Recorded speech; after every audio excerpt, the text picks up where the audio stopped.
சரித்திரம் 1ஆம் அதிகாரம்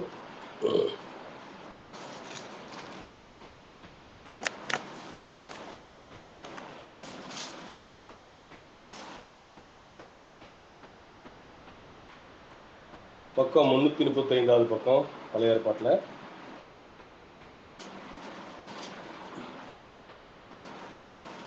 அதில் 1ஆம் அதிகாரம் 15வது வசனத்திலிருந்து நான் வாசிக்கிறேன். சில வசனங்களை 16 வாசிக்கிறேன். நான் வாசிக்கிறேன். அதான் எடுத்துட்டீங்களா? அல்லேலூயா. அதற்கு ரூத், நான் உம்மை பின்பற்றாமல் உம்மை விட்டு திரும்பி போவதை குறித்து என்னோடே பேச வேண்டாம். நீர் போகும் இடத்திற்கு நானும் வருவேன், நீர் தங்கும் இடத்திலே நானும் தங்குவேன். உம்முடைய ஜனம் என்னுடைய ஜனம், உம்முடைய தேவன் என்னுடைய தேவன். நீர் மரணமடையும் இடத்திலே நானும் மரணமடைந்து அங்கே அடக்கம் பண்ணப்படுவேன்.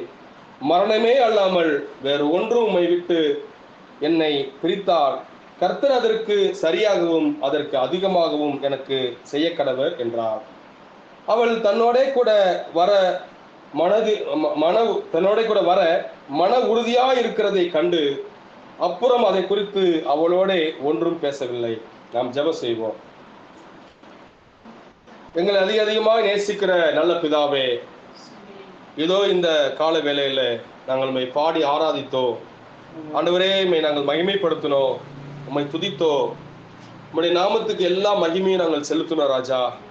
இதோ இந்த வேளையில கூட ஆண்டவரே, இந்த ஆராதனையுடைய கர்த்தாவே ஆண்டவரே, முக்கியமான பகுதிக்கு நாங்கள் வந்திருக்கிறோம். ஒரு ஆராதனை ஆண்டவரை முழுமை பெற வேண்டும் என்றால் அங்கே கர்த்தருடைய வார்த்தையானது வாசிக்கப்பட வேண்டும் என்று நாங்கள் பார்க்கிறோம். இதோ ஆண்டவரே, இதோ அந்த கர்த்தருடைய வார்த்தைக்காக நாங்கள் ஆண்டவரே நாங்கள் தலையை தாழ்த்தினவர்களாக, நாங்கள் கர்த்தாவே எங்கிருந்து வந்தோமோ அந்த மண்ணை நோக்கி பார்த்தவர்களாக நாங்கள் நின்று கொண்டிருக்கிறோம். இதோ இந்த வேளையில கர்த்தாவே, நீர் எங்களோடு பேசும்படியாக, நீர் எங்களோடு இடைப்படும்படியாக ஆண்டவரே இதோ வருந்தி நாங்கள் அழைக்கிறோம். வார்த்தை நீர் எங்களுக்கு பிட்டு தருவீராக ராஜா. அந்த எம்மாவூர் சீசர்கள் சொன்னது போல இறுதியும் கொழுந்து விட்டு எரியவில்லையா என்று கேட்டது போல ஆண்டவரே, அவர்கள் கர்த்தாவே அவர்களோடு கூட நீர் கர்த்தாவே நீர் தங்கி அப்பத்தை பிட்டது போல இப்பொழுது வார்த்தையின் அப்பத்தை எங்களுக்கு பிட்டு தரும்படியாக நாங்கள் ஜெபிக்கிறோம். எங்களுக்கு ஆண்டவரே இந்த நாளில என்ன தேவையோ அதை அருளுவீராக ராஜா. ஆமென் ஆண்டவரே, அதை தருவீராக. எங்களை தாழ்த்துகிறோம் ஆண்டவரே. நாங்கள் ஒன்றுமில்லை கர்த்தாவே, நாங்கள் உம்மிடத்திலிருந்து பெற்றுக்கொண்டு உம்மாலே ஜீவித்து உமக்காக ஜீவித்து நாங்கள் உம்மண்டில நாங்கள் ஒரு நாளில நாங்கள் உம்மை சந்திக்க நாங்கள் வர இருக்கிற பிள்ளைகளாக நாங்கள் இந்த பூமியில இருக்கிறோம். ஆமென் ஆண்டவரே, இந்த வேளையில கூட நீர் எங்களுக்கு போதிப்பீராக, நீர் எங்களை போஷிப்பீராக, நீர் எங்களை நடத்துவீராக. எல்லாவற்றையும் கர்த்தாவே உம்முடைய கரத்துல ஒப்புக் கொடுக்கிறோம். எல்லா பொறுப்பு ஆண்டவரே பாரத்தை உம்முடைய சமூகத்துல நாங்கள் வைக்கிறோம் ராஜா. எங்களை குறித்த எந்த ஒரு பாரம் எங்களுக்கு வேண்டாம் ஆண்டவரே, எங்களை குறித்த எந்த ஒரு கருத்து எங்களுக்கு வேண்டாம் ஆண்டவரே. நீர் அதை எடுத்துக்கொள்ளும். நீர் அதை கர்த்தாவே உம்முடைய கரத்துல எடுத்துக்கொண்டு நீர் எங்களை சரியான வழியில் நடத்தும்படியாக, சரியான பாதையில கொண்டு செல்லும்படியாக ஆண்டவரே தகப்பனே, நாங்கள் சங்கீதத்தில் வாசித்தது போல கூட நாங்கள் ஆண்டவரே நீதியின் பாதையில் நடத்தும் என்று அந்த தாவீது சொல்லுகிறது போல நீதியின் பாதையில் நடத்தும் ஆண்டவரே. உமக்கு வேதனை உண்டாக்குற வழி எங்களிடத்துல உண்டோ என்று எங்களை ஆராய்ந்து ஆண்டவரே எங்கள் நீதியின் பாதையில் நடத்தும்படியாக நாங்கள் உங்களுடைய சமூகத்தில் வருகிறோம் ராஜா. இதோ உம்முடைய கருத்துல எங்களை ஒப்புக் கொடுக்கிறோம் ஆண்டவரே. இந்த ஆண்டவரே ஆராதனை கர்த்தாவின் ஆசீர்வாதத்துக்காக நன்றி செலுத்துகிறோம். ஜெபங்களை ஆசீர்வாதத்துக்கு நன்றி செலுத்துகிறோம். பாடலை ஆசீர்வாதம் நன்றி செலுத்துகிறோம். இதன் எல்லா பகுதியும் உடைய கருத்துல ஒப்புக் கொடுக்கிறோம் ஆண்டவரே. நம்முடைய பிள்ளைகளுக்கு ஏற்ற வார்த்தையை உடைய அறிவின் வாயில போடும். இதோ தாழ்த்துகிறோம் ஆண்டவரே, வெறுமையாக்குறோம் இயேசு நாமத்தில் பிதாவே, ஆமென். ஆமென். நம்ம யாரும் உட்காருவோம்.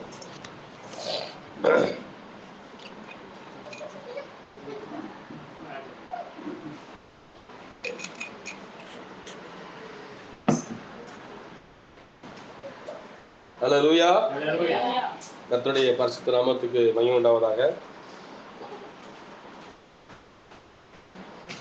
கர்த்தர் நம்மத்திலே பெரிய காரியங்களை செய்வார். ஆமென். நம்ம கர்த்தருடைய சமூகத்துக்கு நாம் வரும்போது எதிர்பார்ப்போடு வர வேண்டும் என்று வேதம் சொல்கிறது. ஆமென். நம்ம ஒருவரும் எதிர்பார்ப்போடு வந்திருக்கிறோமா? அல்லேலூயா. அல்லேலூயா. நானும் எதிர்பார்ப்போடு தான் வந்திருக்கிறேன். ஆமென். தேவனிடத்துல எதையாவது நான் பெற்றுக்கொள்ளணும்னு ஒரு எதிர்பார்ப்போடு தான் நான் வந்திருக்கிறேன். கர்த்தர் கண்டிப்பாக நம்முடைய தாகங்களையும் இயக்கங்களையும் நமக்கு நிறைவேற்றுகிறவராக இருக்கிறார். ஆமென். இப்பொழுது கூட நம்ம பார்க்க இருக்கிறதான காரியத்தை நம்ம வார்த்தைக்கு நேராக செல்லலாம். அதாவது ரூத்தின் சரித்திரத்தை குறித்து நம்ம கொஞ்சம் நம்ம டீப்பாக ஆராயலாம்னு நினைக்கிறேன். அல்லேலூயா. அதுக்கு நம்ம கர்த்தர் உதவி செய்வாராக. அதில் இருக்கிற ஆழங்களையும் அதில் இருக்கிற மறைவான காரியங்களையும் கர்த்தர் நமக்கு போதிக்கணும். ஏன்னா கர்த்தர் கொடுக்காம நம்ம எதையும் என்ன செய்ய முடியாது, பெற்றுக்கொள்ள முடியாது. அல்லேலூயா. தேவன் நமக்கு கொடுக்காம நம்ம எதையும் என்ன செய்ய முடியாதுன்னா பெற்றுக்கொள்ள முடியாது. இப்போ ரூத்தின் சரித்திரத்தை குறித்து தீர்க்கதரிசி பேசும் பொழுது இனத்தான் மீட்புகிற செய்தியில் அவர் அப்படியாக சொல்லுகிறார். ரூத் 3 விதமா, அதாவது 4 விதமான காரியங்களை ரூத் என்ன செஞ்சாலும் அந்த படிகளாக பேசுறார். அல்லேலூயா. 4 விதமான படிகளை குறித்து பேசுறார். முதலாவது, ரூத் ஒரு உறுதியான தீர்மானத்தை எடுக்க வேண்டியதா இருந்தது. அல்லேலூயா. ரூத் ஒரு தீர்மானத்தை எடுத்தாள், தீர்மானம் செய்தாள்.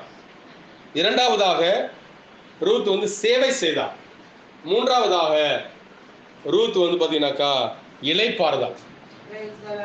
நான்காவதாக அவள் அந்த ஆசீர்வாதத்தை, பலனை பெற்றுக் கொள்கிறார். அல்லேலூயா. அல்லேலூயா. சோ இதுதான் நம்முடைய ஒவ்வொரு கிறிஸ்தவனுடைய வாழ்க்கையை பார்க்கும் பொழுது அதுதான் நமக்கு படிப்படியா வருது. தீர்மானம். ஃபர்ஸ்ட் அவ தீர்மானத்தை எடுத்தா. நான் இன்னைக்கு ஒரு கொஞ்சம் ஆழமா நம்ம இந்த விஷயத்தை நம்ம கொஞ்சம் தொடர்ந்து பார்க்கலாம் நான் நினைக்கிறேன். கர்த்தர் நமக்கு உதவி செய்யறாங்க. எனக்காக நீங்க ஜெபித்துக் கொள்ளுங்க. ஏன்னா நிறைய காரியங்கள்ல கர்த்தர் நமக்கு வார்த்தை கொடுக்கணும்னாக்கா, வேதம் சொல்லுகிறது போல வேதத்துல அப்படியே ஒரு இடத்துல பவுல் சொல்றார். பவுல் அவருடைய ஊழியத்துக்காக அவருக்காக ஜெபிக்க சொல்லி அவருடைய அந்த நிருபத்தில் எழுதுறார். அல்லேலூயா. அதாவது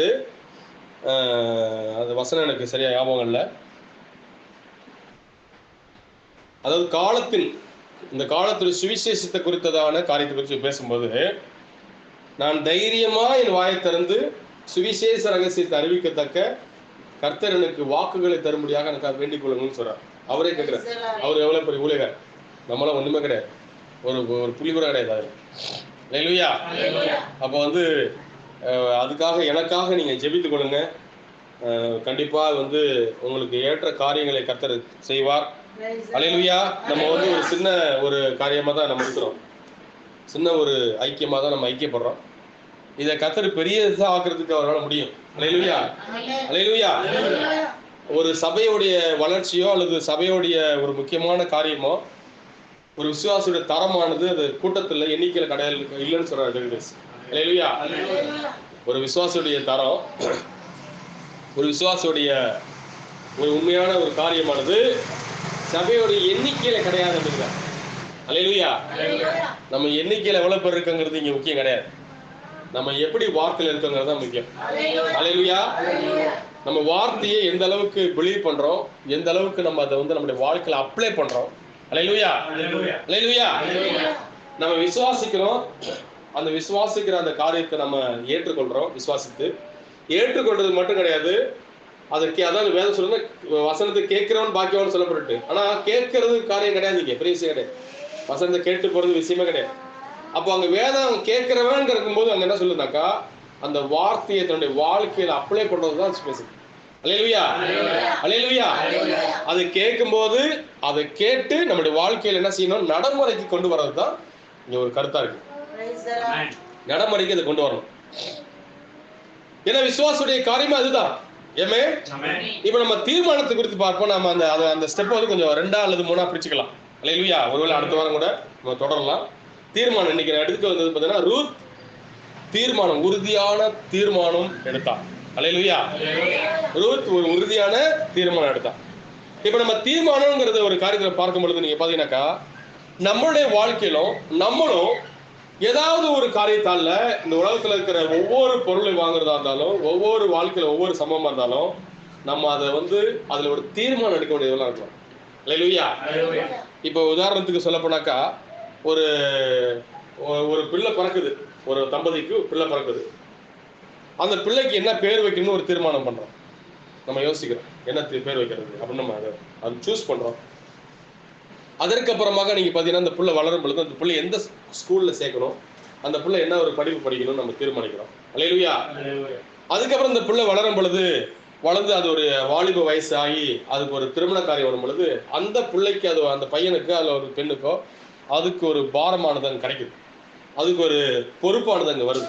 என்னன்னாக்கா, தன்னுடைய வாழ்க்கையில எந்த ஒரு வாழ்க்கை துணை நான் தெரிந்து கொள்ளணும் அப்படிங்கிற ஒரு தீர்மானத்தை எடுக்க வேண்டிய சூழ்நிலைக்குள்ளாக அங்க அந்த பையனோ அல்ல பெண்ணோ வராங்க. அல்லேலூயா. அப்ப எல்லா ஒரு காரியம் பாத்தீங்கன்னா ஒரு தீர்மானத்தின் அடிப்படையில தான் நடக்குது. அல்லேலூயா. இப்ப நாங்க பாத்தீங்கன்னாக்கா நம் சுய சித்தத்தின் உரிமையை நாம் தீர்மானிக்க வேண்டும். நம்முடைய சுய சித்தம் நமக்குன்னு சொல்லி ஒரு சுயாதீனத்தை தேவன் கொடுத்துக்கிறார். அல்லேலூயா. தேவன் நமக்கு இந்த உலகத்துல நீங்க நல்லா பாத்தீங்கன்னாக்கா நாம் தேவனுடைய சாயல்ல உருவாக்கப்பட்டிருக்கிறோம். சரிங்களா? ஆனா உருவாக்கப்பட்டிருக்கும் போது கூட அந்த உருவாக்கும் போதே அவர் ஏதோ ஒரு ஒரு ஒரு ஒரு ஒரு வாட்சி கடிகாரத்தை போலவோ அல்லது இந்த ஃபேனை போலவோ, இந்த ஃபேனை பார்த்தீங்கன்னா சுவிட்ச் போட்டால் தான் ஓடும். இந்த கடிகாரத்தை பார்த்தீங்கன்னாக்கா அது நீங்கள் செல்லு போட்டால் தான் ஓடும். லைட்டை போட்டாங்க, லைட் இருக்கிறாங்க, லைட் இருக்குது, ஆனால் சுவிட்ச் போட்டால் தான் எரியும். சுவிட்ச் போட்டால் மட்டும் எரியுமா? அதுக்கு தேவையானது என்ன? கரண்ட் தேவை. கரண்ட் கொடுக்கணும், லைன் கொடுக்கணும், எல்லாம் கொடுத்ததுக்கப்புறம் ஸோ இந்த மாதிரி நம்மளை உருவாக்கலவர். நமக்கு தேவையானதை நம்ம தெரிந்து கொள்ளக்கூடியதான ஒரு சுயாதீனத்தை அவர் அங்க கொடுத்துக்கிறார் நமக்கு. அல்லேலூயா. அல்லேலூயா. நீங்க நல்லா பார்ப்போம்னாக்கா அதுக்கு முன்னாடி நம்மளுடைய வாழ்க்கையில என்னென்ன நடக்கும், என்னென்ன நடக்கக்கூடாது, எது சரி எது தப்புங்கிற ஒரு அந்த கோட்டுக்குள்ளதான் நம்ம இருக்கிறோம். இப்போ ஒரு பிள்ளை பறந்து வருதுன்னு வச்சுங்களேன், அந்த பிள்ளை வரும் பொழுது சினிமாவில் பாட்டெல்லாம் போடுறாங்க, என்ன எந்த பிள்ளையும் நல்ல பிள்ளை தான் மண்ணில் பிறக்கையிலன்னு. உண்மையா நல்ல பிள்ளை கிடையாது, யாருமே நல்லவங்களும் கிடையாது கெட்டவங்களும் கிடையாது, நியூட்ரலா தான் அது வருது. அல்லேலூயா. எந்த பிள்ளையும் பிறக்கும்போது ஏன்னா தாவீது சொன்னா என் தாய் என்னை பாவத்துல கர்ப்பம் தரித்தாள்னு அவன் சொல்றான். இந்த மாமிச சரீரமே பாவத்துல வந்ததுதான். இது தேவனுடைய பர்ஃபெக்டிவ்லே கிடையாது. அல்லேலூயா. இந்த மாமிச சரீரம் தேவன் பர்ஃபெக்டிவ் இல்லாவே ஒரு பரிபூர்ண சுத்தமாகவே இந்த மாமிச சரீரத்தை ஒரு கொடுக்கல. இது அனுமதிச்சா பிசாசு அங்க ஒரு பைபாஸ் போட்டான் அந்த விஷயத்த. அல்லேலூயா. சர்ப்பத்தின் மூலமாக பிசாசு அங்க ஒரு காரியத்தை கொண்டு வந்தான். அல்லேலூயா. ஏன்னா நீங்க நல்லா பாத்தீங்கன்னா வேதம் சொல்லுது ஆடாம் தேவனுடைய குமாரன் சொல்லப்பட்டிருக்கு, சன் ஆஃப் காட். லூக்கா 3ஆம் அதிகாரம் கடைசி வசனத்தை நம்ம பார்ப்போம்னாக்கா தமிழ்ல நீங்க பாத்தீங்கன்னாக்கா ஆதாம் தேவனால உருவானவன்னு சொல்லப்பட்டிருக்கு. ஆங்கிலத்தில் பாத்தீங்கன்னாக்கா ஆடாம் இஸ் சன் ஆஃப் காட்னு சொல்லப்பட்டிருக்கு. அல்லேலூயா. ஆதாம் தேவனுடைய குமாரன். இப்போ தேவனுக்கு ஒரு குமாரன் தேவைப்பட்டு அந்த குமாரன் அவர் எப்படி கொண்டு வந்தார் பூமியில? அதுக்கு ஒரு ஸ்திரீயை தெரிந்தாரா? அல்லேலூயா. நல்லா புரிஞ்சுங்களா சார்? சரி. அப்ப இன்னைக்கு ஒரு ஒரு குழந்தை பிறகுனா அங்க என்ன தேவைங்க? 2 பேர் தேவை, ஒரு ஆண் தேவை, ஒரு பெண் தேவை. சரிங்களா? அப்ப அங்க ஒருத்தர் மட்டும் தான் இருந்தாரு. அல்லேலூயா. அப்ப அங்க ஒரு ஸ்திரியை தான் உருவாக்கி இருக்கணும். அவருக்கு ஒரு துணையை உருவாக்கி அதன் மூலமாக ஒரு குமாரனை கொண்டு வந்திருக்கணும். ஆனா அவர் அதை செய்யாம அவர் என்ன செஞ்சாருன்னாக்கா அவர் தேவனானபடினால அவர்கிட்ட இருக்கிற வல்லமை எல்லா வல்லமையும் அவர்கிட்ட இருந்தபடினால அவர் பூமியில இருக்கிற அந்த கனிமங்கள் அந்த 16 விதமான மூலக்கூறுகள் அந்த பூமியில இருக்குது. அவர் சொல்றாரு ஆதாமே நீ வா அப்படிங்கிறார். அல்லேலூயா. ஆதாமே நீ வா சொன்ன உடனே அங்க இருக்கிறதான எல்லா பூமியில இருக்கிற எல்லா தனிமங்களும் எல்லா கனிமங்களும் சேர்ந்து ஒரு உருவமானது அங்க வருது. அல்லேலூயா. அப்ப அங்க என்ன செய்யறா அவருடைய சுவாசத்தை அவன் ஊதும்போது அங்க மனிதன் ஜீவ ஆத்மாவாக. இப்ப ஆதாம் தேவனுடைய குமாரன். சரிங்களா? அந்த லூக்காவை எடுத்து படிச்சீங்க 3, அதாவது 3ஆம் அதிகாரம் கடைசி வசனத்தை ஒருத்தர் படிக்க பார்ப்போம். ஏன்னா நிறைய இருக்குது, அதனால ஏன் அதை கொண்டு போகணும்னு தெரியல, நிறைய சப்ஜெக்ட் இருக்குது எனக்கு பேசுறதுக்கு. அல்லேலூயா. Thank you Lord. கர்த்தர் நடத்துறது போல நாம் போவோம். ஏனோ சேத்தின் குமாரன், சேத் ஆதாமின் குமாரன், ஆதாம் தேவனால் உண்டாக்கப்பட்ட. இப்ப பாருங்க, தேவனால் உண்டாக்கப்பட்டவன் சொல்லி பைபிள் தமிழ் வேதத்துல இருக்கு. இது இங்கிலீஷ் பாத்தீங்கன்னாக்கா ஆடாம்ஸ் சன் ஆஃப் காட் அப்படின்னு சொல்லப்பட்டது. which was Adam, which was son of God அப்படி சொல்லப்பட்டது. அல்லேலூயா. அல்லேலூயா. அப்போ அந்த குமாரனை கொண்டு வரதுக்கு அவர் என்ன செஞ்சாரு? முதலாவது ஒரு துணையை, ஒரு ஸ்திரியை அவர் தேடல. அவருடைய ஸ்டைல் அவர் உரைத்தார். அவர் சொன்னார் வந்துருச்சு. சரிங்களா? இப்போ அந்த ஆதாமுக்கு ஒரு குமாரன் தேவைன்னா அப்ப அவன் என்ன செய்யணும்? அப்பா செஞ்சதை அவன் செய்யணும். எங்க அப்பா செஞ்சதை நான் செய்வேன். எங்க புரிதாசம் என்ன செய்யறியே? அப்போ இவன் என்ன செய்யறான்னு கேட்டீங்கன்னாக்கா அதுக்குதான் இங்க வச்சிருக்கிறாரு. புரியுது? இதான் பேட்டர்ன், இதான் தேவனுடைய பேட்டர்ன். அவங்க அப்பா என்ன செஞ்சாரு? ஏசப்பா தேவன் என்ன செஞ்சாரு? பூமியில இருந்து கூப்பிட்டாரு, வந்தான். அல்லேலூயா. இதுதான் தேவனுடைய பெர்ஃபெக்ட் வில். ஆனா இங்க இந்த காரியத்தை தான் பிசாசு என்ன செஞ்சாருன்னாக்கா, லூசிபர் இந்த கீழே விழுந்த பொழுது அவன் வந்து எதனால விழுந்து போனான்னு உங்களுக்கு தெரியும். தேவனுடைய நட்சத்திரங்களுக்கு மேலாக தன்னுடைய தேவனுக்கு மேலன்னு சொல்லப்படல, தேவனுடைய நட்சத்திரங்களுக்கு மேலாக என்னுடைய சிங்காசனத்தை வைப்பேன்னு சொல்லி அவன் சிந்தையில் நினைக்கும் பொழுது போ அப்பால போ சாத்தான தள்ளுறாரு, அவன் லூசிபரா கீழே விடுவான். அப்ப அவனுக்கு என்ன குறிக்கல் என்ன வருது, தனக்குன்னு ஒரு ஆராதனை ஸ்தலத்தை ஏற்படுத்தும், தனக்குன்னு ஆராதனைக்கிறதுக்கான ஒரு கூட்டத்தை வேணும். சரிங்களா? இதான் அவன் பிசாசு திட்டம். அதற்காக தான் அவன் இந்த பூமியில விழுந்து போனான். இப்ப அதுதான் அவன் நோக்கமா இருக்குது. அப்ப யாரும் அவன் வந்து பாக்குறான், பூச்சிகள் தேவன் இயற்கையில ஒன்னோட உறவுகிற ஒரு, அதாவது அறிவு நிலையில பாத்தீங்கன்னாக்கா 1 2 3 4ன்னு சொல்லி அந்த தொல்காப்பியில் வந்து அழகா அந்த வரிசைப்படுத்துகிறான். தமிழுடைய அந்த காரியங்கள் பார்க்கும்போது, தொல்காப்பியனுடைய அந்த தமிழ் இலக்கியங்கள்லாம் நம்ம பார்க்கும்போது, ஒன்று அறிவதுவே உற்றறிவதுவே புல்லும் மரணும் ஓர் அறிவனவே பிறவும் உழவும் அக்கில பிறப்பேன்னு அவன் சொல்றான். ஒன்று அறிவு, ஓர் அறிவு புல்லுக்கு மரத்துக்கெல்லாம் ஓர் அறிவு. அதுல இருந்து என்ன செய்யறானாக்கா வாயை சேர்த்துக்கன்னு சொல்றான். அதோட வாயை 2வது அறிவு, அதோட மூக்கை 3வது அறிவு, அதோட கண்ணே. நான் எவ்வளவு அழகா அவன் சொல்லிட்டு போறாங்க அந்த தொல்காப்பியை, அவ்வளவு பழைய புத்தகங்கள் அது. அப்போ அதுவே அப்படி விடுவனா சேர்த்து கடைசியில வந்து பாத்தீங்கன்னாக்கா 6வது அறிவு கொண்டு வந்துட்டான். அல்லேலூயா, அல்லேலூயா. சோ அப்ப பார்க்கும்போது இந்த ஆதாம் இவனுக்கு ஒரு குமாரனை கொண்டு வரதுக்கு அவன் என்ன செய்யணும்னு கேட்டீங்கன்னாக்கா, அவன் பூமியில இருந்து அவன் எடுக்கணும். ஆனா பிசாசு ஒரு காரியத்தை கொண்டு வந்தான். ஆதாம் எனக்கு வந்து சேர்த்து தேவை, சேர்த்தே நீ வானா என்ன செய்யணும் பூமியில இருந்து. அல்லேலூயா. அப்படிங்களா சகோதரியே? சேர்த்தே நீ வா வந்திருக்கணும். இததான் அவன் தவறி போனான். அல்லது வந்து இந்த விஷயத்துக்கு முன்னாடியே அவன் வந்து என்ன செஞ்சாங்க, அங்க ஒரு விஷயம் நடந்து போச்சு. அதாவது ஆதாம் ஏவாள் அறியறதுக்கு முன்னாடியே பிசாசு அறிந்தான்னு சொல்லப்பட்டிருக்கு. அல்லேலூயா. அதே போலதான் 2வது ஏவாளும் அதே தான் செஞ்சா. 2வது ஏவாள் வரும் பொழுது அங்க தேவன் அறியறதுக்கு முன்னாடியே, மணவாளன் அறியறதுக்கு முன்னாடியே அங்க நிசாயா கவுன்சில் விழுந்து போனான். அல்லேலூயா. புரியுதுங்களா சகோதரியே? முதலாவது ஆதாமுடைய மனைவியாகிய ஏவாள் தன்னுடைய கணவனை அறியறதுக்கு முன்னாடியே அங்க பிசாசு அவளுக்கு என்ன செஞ்சுட்டான்னா ஒரு காரியம் செஞ்சுட்டான். இப்ப 2வது ஆதாமுடைய மனைவியாகிய அங்க ஏவா அவன் என்ன செஞ்சா, தேவன் அறியறதுக்கு முன்னாடியே, மணவாளன் அறியறதுக்கு முன்னாடியே இங்க நிசாயா கவுன்சில்ல கருப்பை எழுந்து போனான். அல்லேலூயா, அல்லேலூயா. இப்ப இந்த 3வது மணவாட்டியாக வரும் பொழுது, இந்த 3வது ஏவாள் வரும் பொழுது இங்க ஏன் அங்க வந்து அந்த விஷயத்தை அங்க ஸ்ட்ராங்காக அடிக்கிறாருன்னாக்கா, இங்க வார்த்தையாகவே அங்க சிரிச்சுக்கிறார். இங்க வார்த்தையிலேயே இங்க கொண்டு வர்றார் தேவன். அல்லேலூயா. இங்க உரைக்கப்பட்ட வார்த்தையே அந்த மனவாட்டியை சிரிச்சிட்டு இருக்குது, உருவாக்கிக்கிட்டு இருக்குது உரைக்கப்பட்ட மன வார்த்தையை. அல்லேலூயா. அப்போ இப்ப அதுதான் என்ன செய்யறாருன்னா, தேவன் அங்க வந்து தவறி போச்சு பாத்தீங்களா, அதை திரும்ப கூப்பிட போறார். அதுதான் பிரதான தூதனுடைய சத்தமாகவும் தேவ காலமாகவும் வரப்போகுது. அல்லேலூயா. செய்தி சொன்னாரு. அதாவது அங்கே ஆதாம் தன்னுடைய குமாரனை கூப்பிடுறதுக்கு முன்னாடியாக அங்க இணை சேர்க்கை பண்ணப்பட்டாச்சு. அப்போ இணை சேர்க்கை என்னத்தை கொண்டதுனாக்கா, இணை சேர்க்கையினால வந்த அந்த உருவம், அந்த ஜீவன் அங்கு மரித்தாகணும்.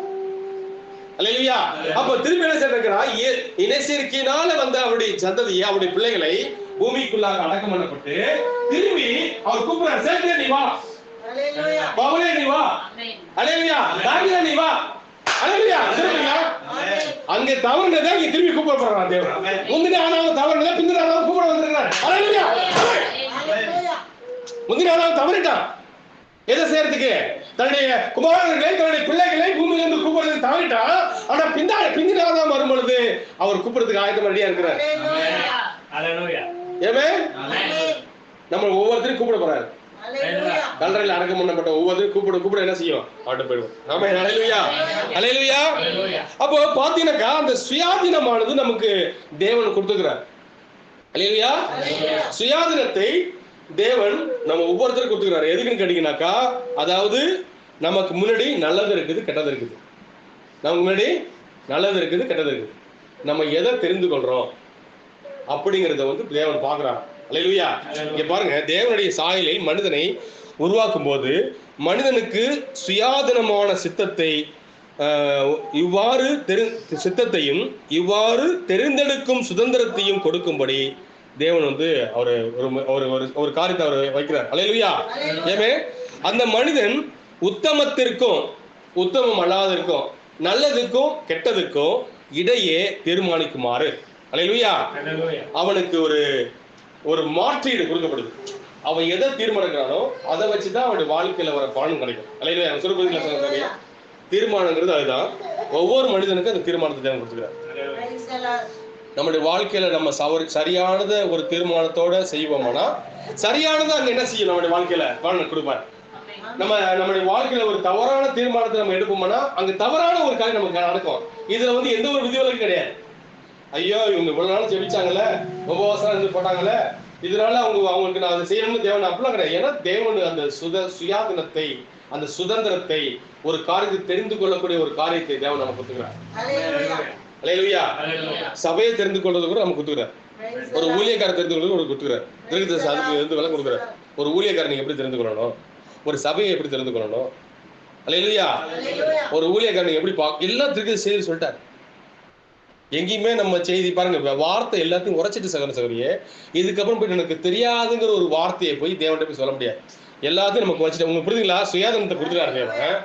நீங்க ஆண்டவரே நம்ம போயிட்டு நாம தப்பா ஒரு வாழ்க்கையில ஒரு காரியத்தை தெரிஞ்சு கொண்டு தப்பாவே போயிட்டு, ஒரு உதாரணம் சொல்ல போனாக்கா நம்ம செய்திக்கு தேவன் அழைச்சிக்கிறாரு.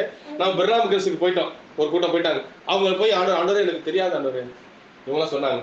அப்போதான் ஆண்டவர் வர செய்தி அப்படியே படிப்படியா காமிப்பார். இவ்வளோ செய்தி வரைக்கப்பட்டிருக்குதப்பா, இவ்வளவு செய்தி எதுக்காக கொடுத்துக்கிறாரு? வீட்டுல பீரோல பூட்டி வச்சு கொடுத்துக்கிறாரு. அப்பதான் தேவன் கேட்பாரு. ஏன்னா அந்த சுயாதீனத்தை கொடுத்த தேவன் நல்லா புரிஞ்சுக்கணும் சார். சரியே, அந்த சுயாதீனத்தை நீங்க அந்த எப்படி ஒரு காரியத்தை தெரிந்து கொள்ளணுங்கிற ஒரு காரியத்தை நம்ம கொடுத்துட்டார். வேதத்தின் மூலமாகவும் செய்தியின் மூலமாகவும் தேவன் எப்படி தெரிஞ்சுக்கணும், அதனாலதான் மனவாட்டியை எப்படி தெரிஞ்சுக்கணும், மனவாட்டியை தெரிஞ்சுக்கணும் பேசுறேன். அல்லேலூயா. ஒரு ஊழியக்காரர் எப்படி தெரிஞ்சு ஊழியக்காரர் எப்படி பேசுறேன். எல்லா காரியமும் உரைக்கப்பட்டு ஆயிற்று. அல்லேலூயா. இதுக்கப்புறம் நமக்கு ஒரு காரியம் கொடுக்கப்பட போது, இதுக்கப்புறம் தான் நமக்கு இது கிடைக்க போகுதுங்கிறது ஒண்ணுமே கிடையாது. எல்லா காரியத்தையும் எல்லாரும் சொல்லிட்டார். ஏமே அல்லேலூயா. அதனாலதான் அவங்க நல்லா ஒரு இடத்துல வசனம் சொல்லுது, கொஞ்சமா கொடுக்கணுக்கு கொஞ்சமா கேட்பார், அதிகமா கொடுத்தவனுக்கு புரியுங்களா சார்? சரியா. இப்ப நமக்கு எல்லாம் கொஞ்ச நாளைக்கு முன்னாடி பாத்தீங்கன்னாக்கா ஆதாமுக்கு என்ன கொடுத்தாரு? அவரு பைபிள் கொடுத்தாரா? அதனாலதான் அவனுடைய செஞ்ச சின்ன சின்ன தப்புல மறைக்கப்பட்டிருக்கு பைபிள். சரிங்களா? அவன் செஞ்ச சின்ன சின்ன தப்புல அப்ப நம்மளுடைய புத்தகமும் நம்மளுடைய வாழ்க்கை ஒரு நெறிகளும் எழுதப்பட்டிருக்குது. அதுக்கு பேர் தான் ஜீவ புஸ்தகம். புரியுதா சார்? சரி. நம்மளுடைய ஒவ்வொரு காரியமும், ஒவ்வொரு ஸ்டெப்பும், ஒவ்வொரு பேச்சும், ஒவ்வொரு குணங்களும், ஒவ்வொரு கிரியைகளும் தேவன் ஜீவ புஸ்தகத்தில் எழுதிக்கிட்டு இருக்கிறாரு. அன்னைக்கு எப்படி ஆதாம குறிச்சோ பரிசுத்தவானை குறிச்சு எழுதப்பட்டிருக்குதோ வேதத்துல, அதே போல் நம்மளுடைய காரியம் எழுதப்பட்டிருக்குது. அதனாலதான் அப்போஸ்தலர் நடபடிகள், அது பேர் நடபடிகள். அப்போஸ்தலருடைய நடபடிகள் சொல்லப்பட்டிருக்கு பார்த்தீங்களா? அந்த அப்போஸ்தலர் நடபடிகள்ல தான் ஆமேன்ங்கிற வார்த்தை கிடையாது. ஏன் தெரியுமா? அது இன்னும் எழுதப்பட்டு இருக்குன்னு அர்த்தம். எதை கொண்டு எழுதப்பட்டிருக்கு? நம்மளை கொண்டு எழுதப்பட்டிருக்குது. நம்மளுடைய ஜீவியத்தை எழுதப்பட்டிருக்குது, நம்மளுடைய கிரியை எழுதப்பட்டிருக்கிறது. அல்லேலூயா. நம்ம அதுல எழுதப்பட்டு நம்மளுடைய கருத்து தேவன் எழுதிட்டு இருக்கிறாரு. இன்னும் நடபடிகள் இன்னும் நடந்துட்டு இருக்குது. அது எங்க முடிய போகுது? ராப்சர்ல தான் முடிய போகுது. அப்ப நீங்க அந்த சுயாதீனத்தை நம்ம பார்க்கும்போது பாத்தீங்கன்னாக்கா, அந்த சுயாதீனம், அந்த சுய சித்தமான ஒரு உரிமையான அதாவது உரிமையை நாம் தீர்மானிக்க வேண்டும். சுய சித்தமான ஒரு சுய சித்தத்தை சுயமா முடிவெடுக்கக்கூடிய காரியத்தை தான் நமக்கு வச்சுக்கிறார். நம்மளை கடைசி வரைக்கும் உள்ள பிறந்தது சாகிற வரைக்கும் யாரும் வழி நடத்த மாட்டாங்க. அது முதலடி எடுத்து வைக்கிறது தான் ஒரு ஆள் தேவை. அல்லேலூயா. அல்லேலூயா. அப்ப ரெண்டாவது தகப்பன் தேவை, மூணாவது அங்க ஒரு படிப்பு கத்துறதுக்கு ஒரு குரு தேவை. அப்ப நாலாவது எங்க பையனும் தேவனிடத்துல வந்தாங்க. தன்னை உருவாக்கின அந்த அங்க பிரசங்கி சொல்றது போல வாலிபனே உன் வாலிப பிரயத்துல ஒரு சிறுசிக்கிற நினைன்னு சொல்லிட்டான். அல்லேலூயா. அல்லேலூயா. உன் சிறுசிக்கிற நினை. அப்ப நான் எப்படி தானா வந்துட்டேன்னா அப்படி ஒரு காரியம் அந்த பிள்ளைகளுக்கு நம்ம கொடுக்கணும். அப்ப அந்த தானா எதையுமே நமக்கு கிடைக்கல. அப்ப நம்ம சூஸ் பண்ணக்கூடிய, நம்ம தெரிந்து கொள்ளக்கூடிய அதுல ஒரு தீர்மானம் ஒரு காரியம் இருக்கு. அப்ப தீர்மானம் எடுக்கணும் அப்படின்னு கேட்டீங்கன்னாக்கா நல்லா புரிஞ்சுங்க. நம்மளுடைய வாழ்க்கையில ஒவ்வொரு காரியத்தையும் நம்ம தீர்மானிக்கணும். நம்ம இந்த இடத்துல வீடு கட்டுவோம், நம்ம தீர்மானிக்கிறோம். எனக்கு இந்த இடம் வேணும்னு நம்ம தீர்மானிக்கிறோமா? ஒரு இடம் வாங்கும்போது எனக்கு இந்த இடம் வேணும்னு தீர்மானிக்கிறோமா? அப்ப வீடு கட்டும்போது நம்ம தீர்மானிக்கிறோம், இப்படி ஒரு வீடு இருந்தா போதும் நம்ம தீர்மானிக்கிறோம். அல்லேலூயா. தீர்மானிக்கிறோம். நமக்கு ஒரு வருமானத்துக்கு இந்த மாதிரி ஒரு வேலை இருந்தா எனக்கு போதும்னு நம்ம தீர்மானிக்கிறோம். அல்லேலூயா. ஏமே நம்ம போறது வரதுக்கு நமக்கு இப்படி ஒரு பைக் இருந்தா போதும் நம்ம தீர்மானிக்கிறோம். அல்லேலூயா. அது சூசிங்கோட அது தீர்மானம் நமக்கு இருக்கு. தீர்மானம் பண்ணாதான் அது கிடைக்குது. அல்லேலூயா. சோ அப்ப அதே போலதான் நீங்க பாத்தீங்கன்னாக்கா அங்க ரூத்தும் ஒரு தீர்மானத்தை எடுக்கக்கூடிய ஒரு கட்டாயத்துக்குள்ளாக அங்க இருந்தா. ஒவ்வொரு விசுவாசியும் அப்படிப்பட்ட இடத்துல நம்ம இருக்கிறோம்னு சொல்றாங்க தீர்க்கதரிசி. ஏமே ஒவ்வொரு விசுவாசியும் அப்படிப்பட்ட ஒரு இடத்துல நம்ம இருக்கிறோம். ஏமே இப்ப இந்த ரூத்தின் சரித்திரத்தை நம்ம பார்க்கும் பொழுது ரூத்துடைய அந்த சரித்திரமானது அதுக்கு முன்னாடி ரூத்துக்கு முன்னாடி அங்க நகோமி, அதாவது அந்த ரூத்து 1ஆம் அதிகாரத்துல நீங்க பாத்தீங்கன்னா நியாயாதிபதிகளுடைய காலத்துலதான் இந்த ரூத்துடைய சரித்திரம் நடந்துச்சு. ஏமே ஆனா நியாயாதிபதிகள் அதுக்கு வந்து குறிப்பு எதுவுமே கிடையாது. நியாயாதிபதிகள் காலத்துல தான் அது நடந்திருக்குது. நியாயாதிபதிகளுடைய காலத்தை நீங்க பார்க்கும் பொழுது நீங்க பாத்தீங்கன்னாக்கா நியாயாதிபதிகள் ஒரு ஒரு ஒழுங்குமுறை இல்லாத ஒரு காரியமா இருந்தாங்க நியாயாதிபதிகள். ஏன்னா அவங்களை நியாயாதிபதிகள் காலத்துல அந்த மக்களை ஒழுங்காக கிரமமாக தேவனிடத்தில் நடத்தக்கூடியதான ஒரு தீர்க்கதரிசி அவங்களுக்கு கிடையாது. அல்லேலூயா. அல்லேலூயா. சரியாக வழி நடத்தக்கூடிய தீர்க்கதரிசி அது கிடையாது. இஸ்ரவேல் ஜனங்கள் வந்து பாத்தீங்கன்னாக்கா ஆதாம்ல இருந்து ஆரம்பிக்கிறாங்க, ஆபிரகாம்ல இருந்து ஆரம்பிக்கிறாங்க. ஆபிரகாம் சந்ததி தான் அவங்க. அப்ப ஆண்டவர் என்ன சொல்றாரு கேட்டீங்கன்னாக்கா எகிப்துல அடிமையா இருப்பான்னு சொல்றாங்க. எகிப்துல அடிமையா இருந்தாரு. அப்ப அடிமையா இருக்கும் பொழுது அவங்க விடுதலையாக்குறதுக்காக ஒரு தீர்க்கதரிசி ஏற்படுத்துறாரு. அல்லேலூயா. அதுல இருந்து அவங்களுக்கு ப்ராஃபிட் வந்துட்டாரு. அவங்களுக்கு ஒரு தீர்க்கதரிசி தேவன் கிருபையினால கொடுத்துக்கிறாராம். அழகா சொன்னாரு பாருங்க. அவங்களுக்கு இஸ்ரவேல் ஜனங்களுக்கு கிருபையாக ஒரு தீர்க்கதரிசியை கொடுத்தார், கிருபையாக ஒரு அக்கினி சம்பத்தை கொடுத்தார், கிருபையாக ஒரு மேக சம்பத்தை கொடுத்தார், கிருபையாக அங்க என்ன செஞ்சாருங்க வழி நடத்துற வனாந்தரத்துல எல்லாம் கிருபையாக கொடுத்தார். ஆனா அவங்களும் என்ன கேட்டாங்கன்னாக்கா நியாய பிரமாணத்தை கேட்டாங்க. எல்லாமே கிருபையெல்லாம் கொடுத்துக்கிறாரு. அவங்களுக்கு கிருபையின் பிரமாணம் கொடுக்கப்பட்டிருக்குது. ஆனா அவங்க நியாய பிரமாணத்தை தெரிஞ்சுக்கிட்டாங்க. அப்ப அவங்களுக்கு சூசிங் பண்ணக்கூடிய ஒரு காரியம் இருந்துச்சு அந்த இடத்துல. தேவன் பேசுறாரு. நம்ம எவ்வளவு சந்தோஷப்படுறோம் இன்னைக்கு தேவன் நம்மகிட்ட பேசணும்னு சொல்லி. அந்த ஜனங்கிட்ட தேவன் இறங்கி பேசுறாரு. அவங்க சொல்றாங்க மோசே மோசே. தேவன் நம்மகிட்ட பேச வேண்டாம். அதுவே நிப்பாட்டாரு யாரையும் பேசுறது. ஒரே ஒரு தீர்க்கதரிசி மட்டும் தெரிஞ்சுக்கிட்டார். புரியுதுங்களா? அது வரைக்கும் தேவன் எல்லாத்தையும் பேசணும்னு ஆசைப்பட்டு பேசுறாரு. அதோட என்ன சொல்றாங்க, மோசே நாங்க நிக்க முடியாது, அந்த வந்த பவர்ல நீங்க நிக்க முடியாது, நீ பேசினா போதும், தேவன்கிட்ட நீ கேட்ட எங்கள்கிட்ட சொல்லு. அல்லேலூயா. அப்ப ஒரு தலைவனுக்குள்ளாக வரணுங்கிற ஒரு கருத்தை வந்துட்டாங்க எல்லாரும். தேவன் என்னன்னா இப்ப நடத்துற பார்த்தீங்களா, இது போல எல்லாரையும் தேவன் வந்து பேசி அவர் சந்தோஷத்தோட மகிழ்ச்சியோட நடத்ததான் அவர் ஆசைப்பட்டார். ஆனா அவங்க என்ன செஞ்சாங்க, நான் தவறான ஒரு நிலையை தெரிஞ்சுக்கிட்டாங்க. அல்லேலூயா. அப்போ அப்படி ஒரு தீர்க்கதரிசி இல்லாத காலம் தான் அந்த நியாயாதிபதிகள் காலம். தீர்க்கதரிசி இல்லாதனால அந்த மக்கள் பாத்தீங்கன்னாக்கா ஒரு நியாயாதிபதியை தெரிஞ்சுக்கிறாங்க. ஒரு நியாயாதிபதி நியாயம் விசாரிக்கிற வரைக்கும் அந்த மக்கள் ஒழுங்கா போயிட்டு இருப்பாங்க. நியாயாதிபதி போன உடனே அவங்க வந்து கண்டதை காட்சி கொண்டதை கொண்டு என்ன செஞ்சுருவாங்க, உலகத்துல போயிடுவாங்க. உலகத்துல போய் என்னென்னலாம் செய்ய முடியுமோ இஸ்ரவேல் ஜனங்களை பத்தி நம்ம சொல்லணும்னாக்கா அவங்கள போல ஒரு வைராக்கியமான மக்கள் நீங்க பார்க்க முடியாது. இஸ்ரவேல் ஜனங்களை போல வைராக்கியமான ஒரு மக்கள் நீங்க பார்க்க முடியாது. அதே போல அவங்கள போல மட்டமான மக்களையும் பார்க்க முடியாது. இப்படி இருந்தாங்க அப்படி இருந்தாங்க.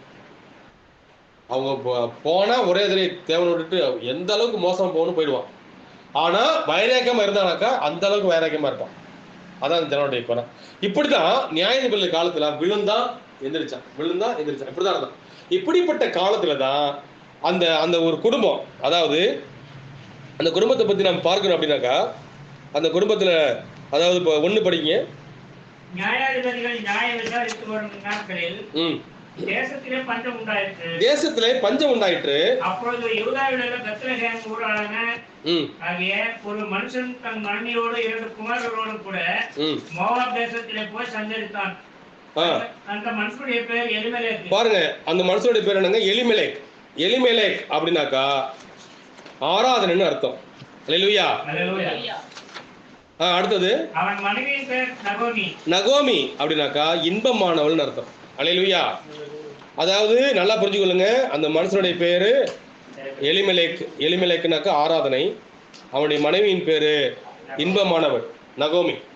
இன்பமான ஆராதனை தான் அந்த குடும்பம் இருந்துச்சு. அல்லேலூயா. எப்படி இருந்தாங்க? இன்பமான ஆராதனை அந்த குடும்பம் இருந்துச்சு. அவங்களுக்கு நோயின்னு சொல்லி ஒண்ணு பிறக்குது. அல்லேலூயா. நோயின்னு ஒண்ணு பிறக்குது. அது பேர் தாங்க மக்களோன். மக்களோன் என்னதுங்க, நோயின்னு அர்த்தம். இன்பமான ஆராதனை அந்த குடும்பம் இருக்குது. எவ்வளவு அழகா சொல்ல ஒரு குடும்பம் இன்பமான ஆராதனை, தேவனும் சபையும். அல்லேலூயா. அதாவது தேவனை ஆராதிக்க அந்த மனுஷனுடைய பேர் ஆராதனை, ஆராதனை. இவருடைய பேரு இன்பம். அப்ப இன்பமாக என்ன செஞ்சானா, தேவனோடு ஐக்கியமாக மனவாட்டி எப்படி அவர் மனவாட கூட சந்தோஷமாக கர்த்தரை ஆராதிக்கிறாங்களோ அந்த ஒரு காரியம் தான் அங்க இருந்துச்சு. மகிழ்ச்சியா இருந்தாங்க. அல்லேலூயா. ஒரு இன்பமான ஆராதனை இருந்துச்சு. ஆனா அவங்களுக்கு பிறந்த அந்த மகனுடைய பேர் என்ன தெரியுமா? மக்களோன். அதுக்கு மக்களோனாக்கா வியாதின்னு அர்த்தம். வியாதி பிறக்குது, ஆவிக்குரிய வியாதி பிறக்குது. அல்லேலூயா. அல்லேலூயா. அப்ப அடுத்தது கிளியோன் பிறக்கிறான். கிளியோனாக்கா துக்கம்னு அர்த்தம். வியாதியும் துக்கமும் அந்த குடும்பத்தில் வரும்போது அங்கே பஞ்சம் உண்டாயிற்று. அல்லேலூயா.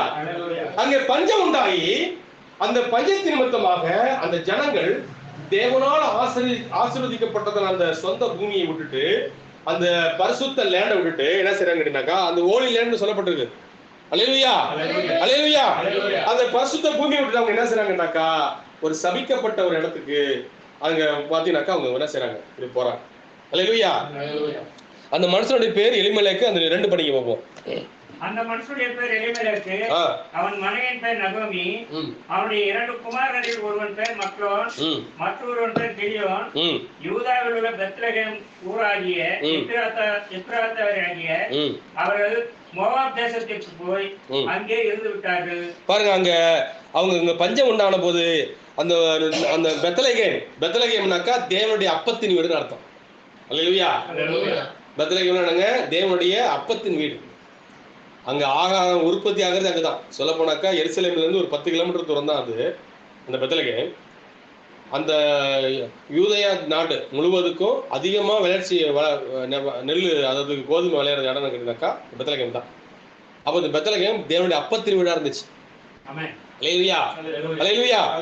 அப்படிப்பட்ட இந்த தேவனுடைய அப்பத்தின் வீட்டை விட்டுட்டு தேவனுடைய அந்த பிள்ளைகளுக்கு ஆகாரம் உற்பத்தியாக ஒரு அந்த இடத்த விட்டு அவங்க என்ன செய்யிட்டாங்க, மோவாப் தேசத்துக்கு போறாங்க. மோவாப்பை குறித்து நம்ம பார்க்க போனாக்கா, மோவாப்பியர் உண்மையான ஒரு ஒரு ஒரு கணவனுக்கு மனைவிக்கு பிறந்த பிள்ளை கிடையாது மோவாப்புங்கிறவங்க. அல்லேலூயா. அல்லேலூயா. லோத்துக்கு அவனுடைய மகளுக்கு பிறந்த பிள்ளைங்க. ஏமே அப்போ அந்த அவங்க பிறப்பே தப்பான பிறப்பா இருக்குது. அவருடைய பிறப்பே லோத்துடைய அந்த அந்த அந்த மோவாப்புடைய பிறப்பே ஒரு தவறான பிறப்பா இருக்கு. அந்த இடத்துக்கு இவங்க போறாங்க. அல்லேலூயா. அந்த இடத்துல போய் இருக்கும் பொழுது அங்க பாத்தீங்கன்னாக்கா அந்த 3 மனிதர்கள், 3 ஆண் மக்கள் பாக்குறாங்க பாத்தீங்களா? அதாவது கிளியோன், மக்லோன், அப்புறம் என்னங்க சொல்லுங்க பாப்போம், எலிமெலேக். இந்த 3 மனிதர்களும் திருத்துவத்தை பிரதிநிதித்துவப்படுத்துறாங்க. அல்லேலூயா. ஏமே அந்த 3 மனிதர்களும் திருத்துவத்தை பிரதிநிதித்துவப்படுத்துறாங்க. அப்படி திருத்துவ காரியமாக அவங்க என்ன செய்றாங்க, 3 பேர் போகும் பொழுது அங்க திருத்துவத்துல பாத்தீங்கன்னாக்கா அங்க ஒரு மரணம் ஏற்படுது. திருத்துவம் மறிக்காம அங்க தேவனுடைய தேவத்துவம் மட்டும் தான் எழும்பப்படலாம். அல்லேலூயா. அல்லேலூயா. அவங்க தவறான ஒரு காரியத்தை என்ன செய்றாங்கன்னாக்கா மக்கள் தெரிந்து கொள்றாங்க. இன்னைக்கும் திருத்துவம் என்பது வேதத்துல இல்லாத ஒரு காரியம். அல்லேலூயா. இப்ப திருத்துவத்தை சொல்றது போல பிதா, குமாரன், பரிசுத்தாவின்னு அவங்க சொல்றாங்க இல்லைங்களா? இப்ப நீங்க பிதாவாகி தேவனுங்கிற அந்த வார்த்தை நீங்க பழைய ஏற்பாட்டுல எங்கேயுமே கிடையாது. பிதாவாகி தேவன் எங்கேயாவது இருக்குதா? அதாவது பிதாவாகிய தேவன் அப்படின்னு ஒரு வார்த்தையுமே கிடையாது. அவருக்கு அங்க நாமம் ஒரே ஒரு நாமம் கொடுக்கப்பட்டிருக்கு, யெகோவாங்கிற ஒரு நாமம் இருக்கு. பிதாவாகி தேவன் பழைய ஏற்பாட்டில் நீங்க வார்த்தை பார்க்க முடியாது. புதிய ஏற்பாட்டில் ஒரே ஒரு இடத்துல இருக்குது, பிதாவாகி தேவனாலும் குமாரன் இயேசு கிறிஸ்துனாலும் சொல்லப்பட்டிருக்கு. ஆனா பழைய ஏற்பாட்டில் அந்த பிதாவாகி நாமமே கிடையாது. அல்லேலூயா. அதே போல குமாரனாகிய தேவன் என்பது வேதத்திலே கிடையாது. இன்னைக்கு நித்திய குமாரன் சொல்றாங்க, நித்திய குமாரத்துவத்தை கொண்டு வராங்க ரோமன் கத்தோலிக்கர். நித்திய குமாரன் கிடையவே கிடையாது. நித்திய பிதா இருக்கிறார், ஆனா நித்திய குமாரன் கிடையாது. அல்லேலூயா. அல்லேலூயா. நித்திய குமாரன் கிடையாது, நித்திய பிதான்னு வேலை சொல்லப்பட்டிருக்கு. ஆனா ரோமன் கத்தோலிக்கர் என்ன சொல்றாங்கன்னா நித்திய பிதா குமாரன் அப்படின்னு சொல்லி அவர் இயேசு கிறிஸ்துவுக்கு பேர் வைக்கிறாங்க. அல்லேலூயா. அப்ப அங்க திருத்துவத்தில் அவங்க சொல்ற அந்த பேர்களை அவங்க பட்ட பேர்களோடு கூட அவங்க ஆராதிக்கும் பொழுது அவங்களுக்கு ஒரு வீழ்ச்சி ஏற்படுது. அந்த 3 காரியங்கள் நீங்க பாத்தீங்கன்னா வீழ்ச்சி, மரணத்தை அவங்களுக்கு கொண்டு வருது. அந்த மரணத்தின் நிமித்தமாக தன்னுடைய கணவனை இழந்தா அந்த நகோமி, தன்னுடைய பிள்ளைகளை இழந்தா, எல்லாத்தையும் இழந்து போயிட்டான். அல்லேலூயா. அப்ப அந்த 2 மகன்களுக்கும் என்ன செய்றாங்கன்னாக்கா அங்க 2 அந்த மோவாப் தேசத்திலே 2 பெண்களை அவ என்ன செய்யறா, கல்யாணம் பண்ணி வைக்கிறா. அந்த மக்லோனுக்கு கிளியோனுக்கும். அல்லேலூயா. ஒருத்தி பேர் என்னதுங்க? ஓர்பால். ஓர்பால்னா கழுத்துன்னு அர்த்தம். ஓர்பால் என்னதுங்க? கழுத்து. இன்னொருத்தி பேர் ரூத். ரூத்னாக்கா இரக்கம்னு அர்த்தம். அல்லேலூயா. அல்லேலூயா. இப்போ நீங்க நல்லா பாத்தீங்கன்னாக்கா இவங்க 2 பேரும் அந்த 10 கன்னிகைகளை வந்து பாத்தீங்கன்னாக்கா அங்க வந்து பிரதிநிதித்துவப்படுத்துறாங்க. அல்லேலூயா. அல்லவே. ஏன்னா அந்த பாத்தீங்கன்னாக்கா அவங்க அந்த கல்யாணத்துக்கு பிறகு அவங்க 10 வருஷம் அங்க உயிர் வாழ்ந்தாங்க, அவங்க ஜீவிச்சாங்கன்னு சொல்லப்பட்டிருக்கு. 10 வருஷம் அவங்க குடும்பம் நடத்தினாங்க. அல்லேலூயா. அந்த 10 கன்னிகைகளை அவங்க பிரதிநிதித்துவப்படுத்துறாங்க. அதே இருக்குது பாருங்க. நகோமியின் 3. நகோமியின் புருஷனாகிய எலிமெலேக்கு இறந்து போனான். அவளும் அவருடைய 2 குமாரரும் மாத்திரம் இருந்தார்கள். இவர்கள் மோவாபியரில் பெண் கொண்டார்கள். அவர்களில் ஒருத்தி பேர் ஒர்பால், மற்றொரு பேர் ரூத். அங்கே ஏறக்குறைய 10 வருஷம் வாசம் பண்ணினார்கள். பாருங்க, ஏறக்குறைய 10 வருஷம் என்ன செஞ்சாங்க? 4 சொல்லப்பட்டிருக்குது. அந்த 10 வருஷம் அங்க 10 கன்னிகைகளை அங்க பிரதிநிதித்துவப்படுத்துறாங்க 2 பேரும். அல்லேலூயா. அல்லேலூயா. அடுத்தது பாத்தீங்கன்னாக்கா அங்க வந்து மக்லோனும் கிலியோனும் அங்க என்ன செய்யறாங்க? இறந்து போறாங்க.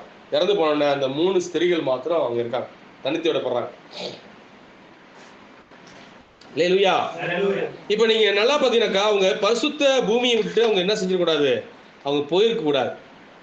என்னதான் ஒரு காரியம் வந்திருந்தாலும் யூதர்களுக்கு தேவன் பாத்தீங்கன்னா அந்த தேசத்துல தான் தேவன் ஆசீர்வாதத்தை கொடுக்குறாரு. அல்லேலூயா. யூதர்களுக்கு தேவன் அந்த தேசத்துல தான் ஆசீர்வாதம் கொடுக்குறாரு. ஆனா அங்க போகும்படியாக தேவனுடைய ஒரு அனுமதியானது அவங்களுக்கு இருந்துச்சு. தேவனுடைய பரிபூர்ண சித்தத்துல கிடையாது, அனுமதிக்கு ஒரு கருத்து அங்க இருந்துச்சு. ஏன் அப்படின்னு கேட்டீங்கன்னாக்கா இவங்க வெளியில போனாதான் அங்க புறஜாதி ஒரு ஸ்திரீயானவள் அங்க உள்ள வர முடியும். அல்லேலூயா. அல்லேலூயா. சரி.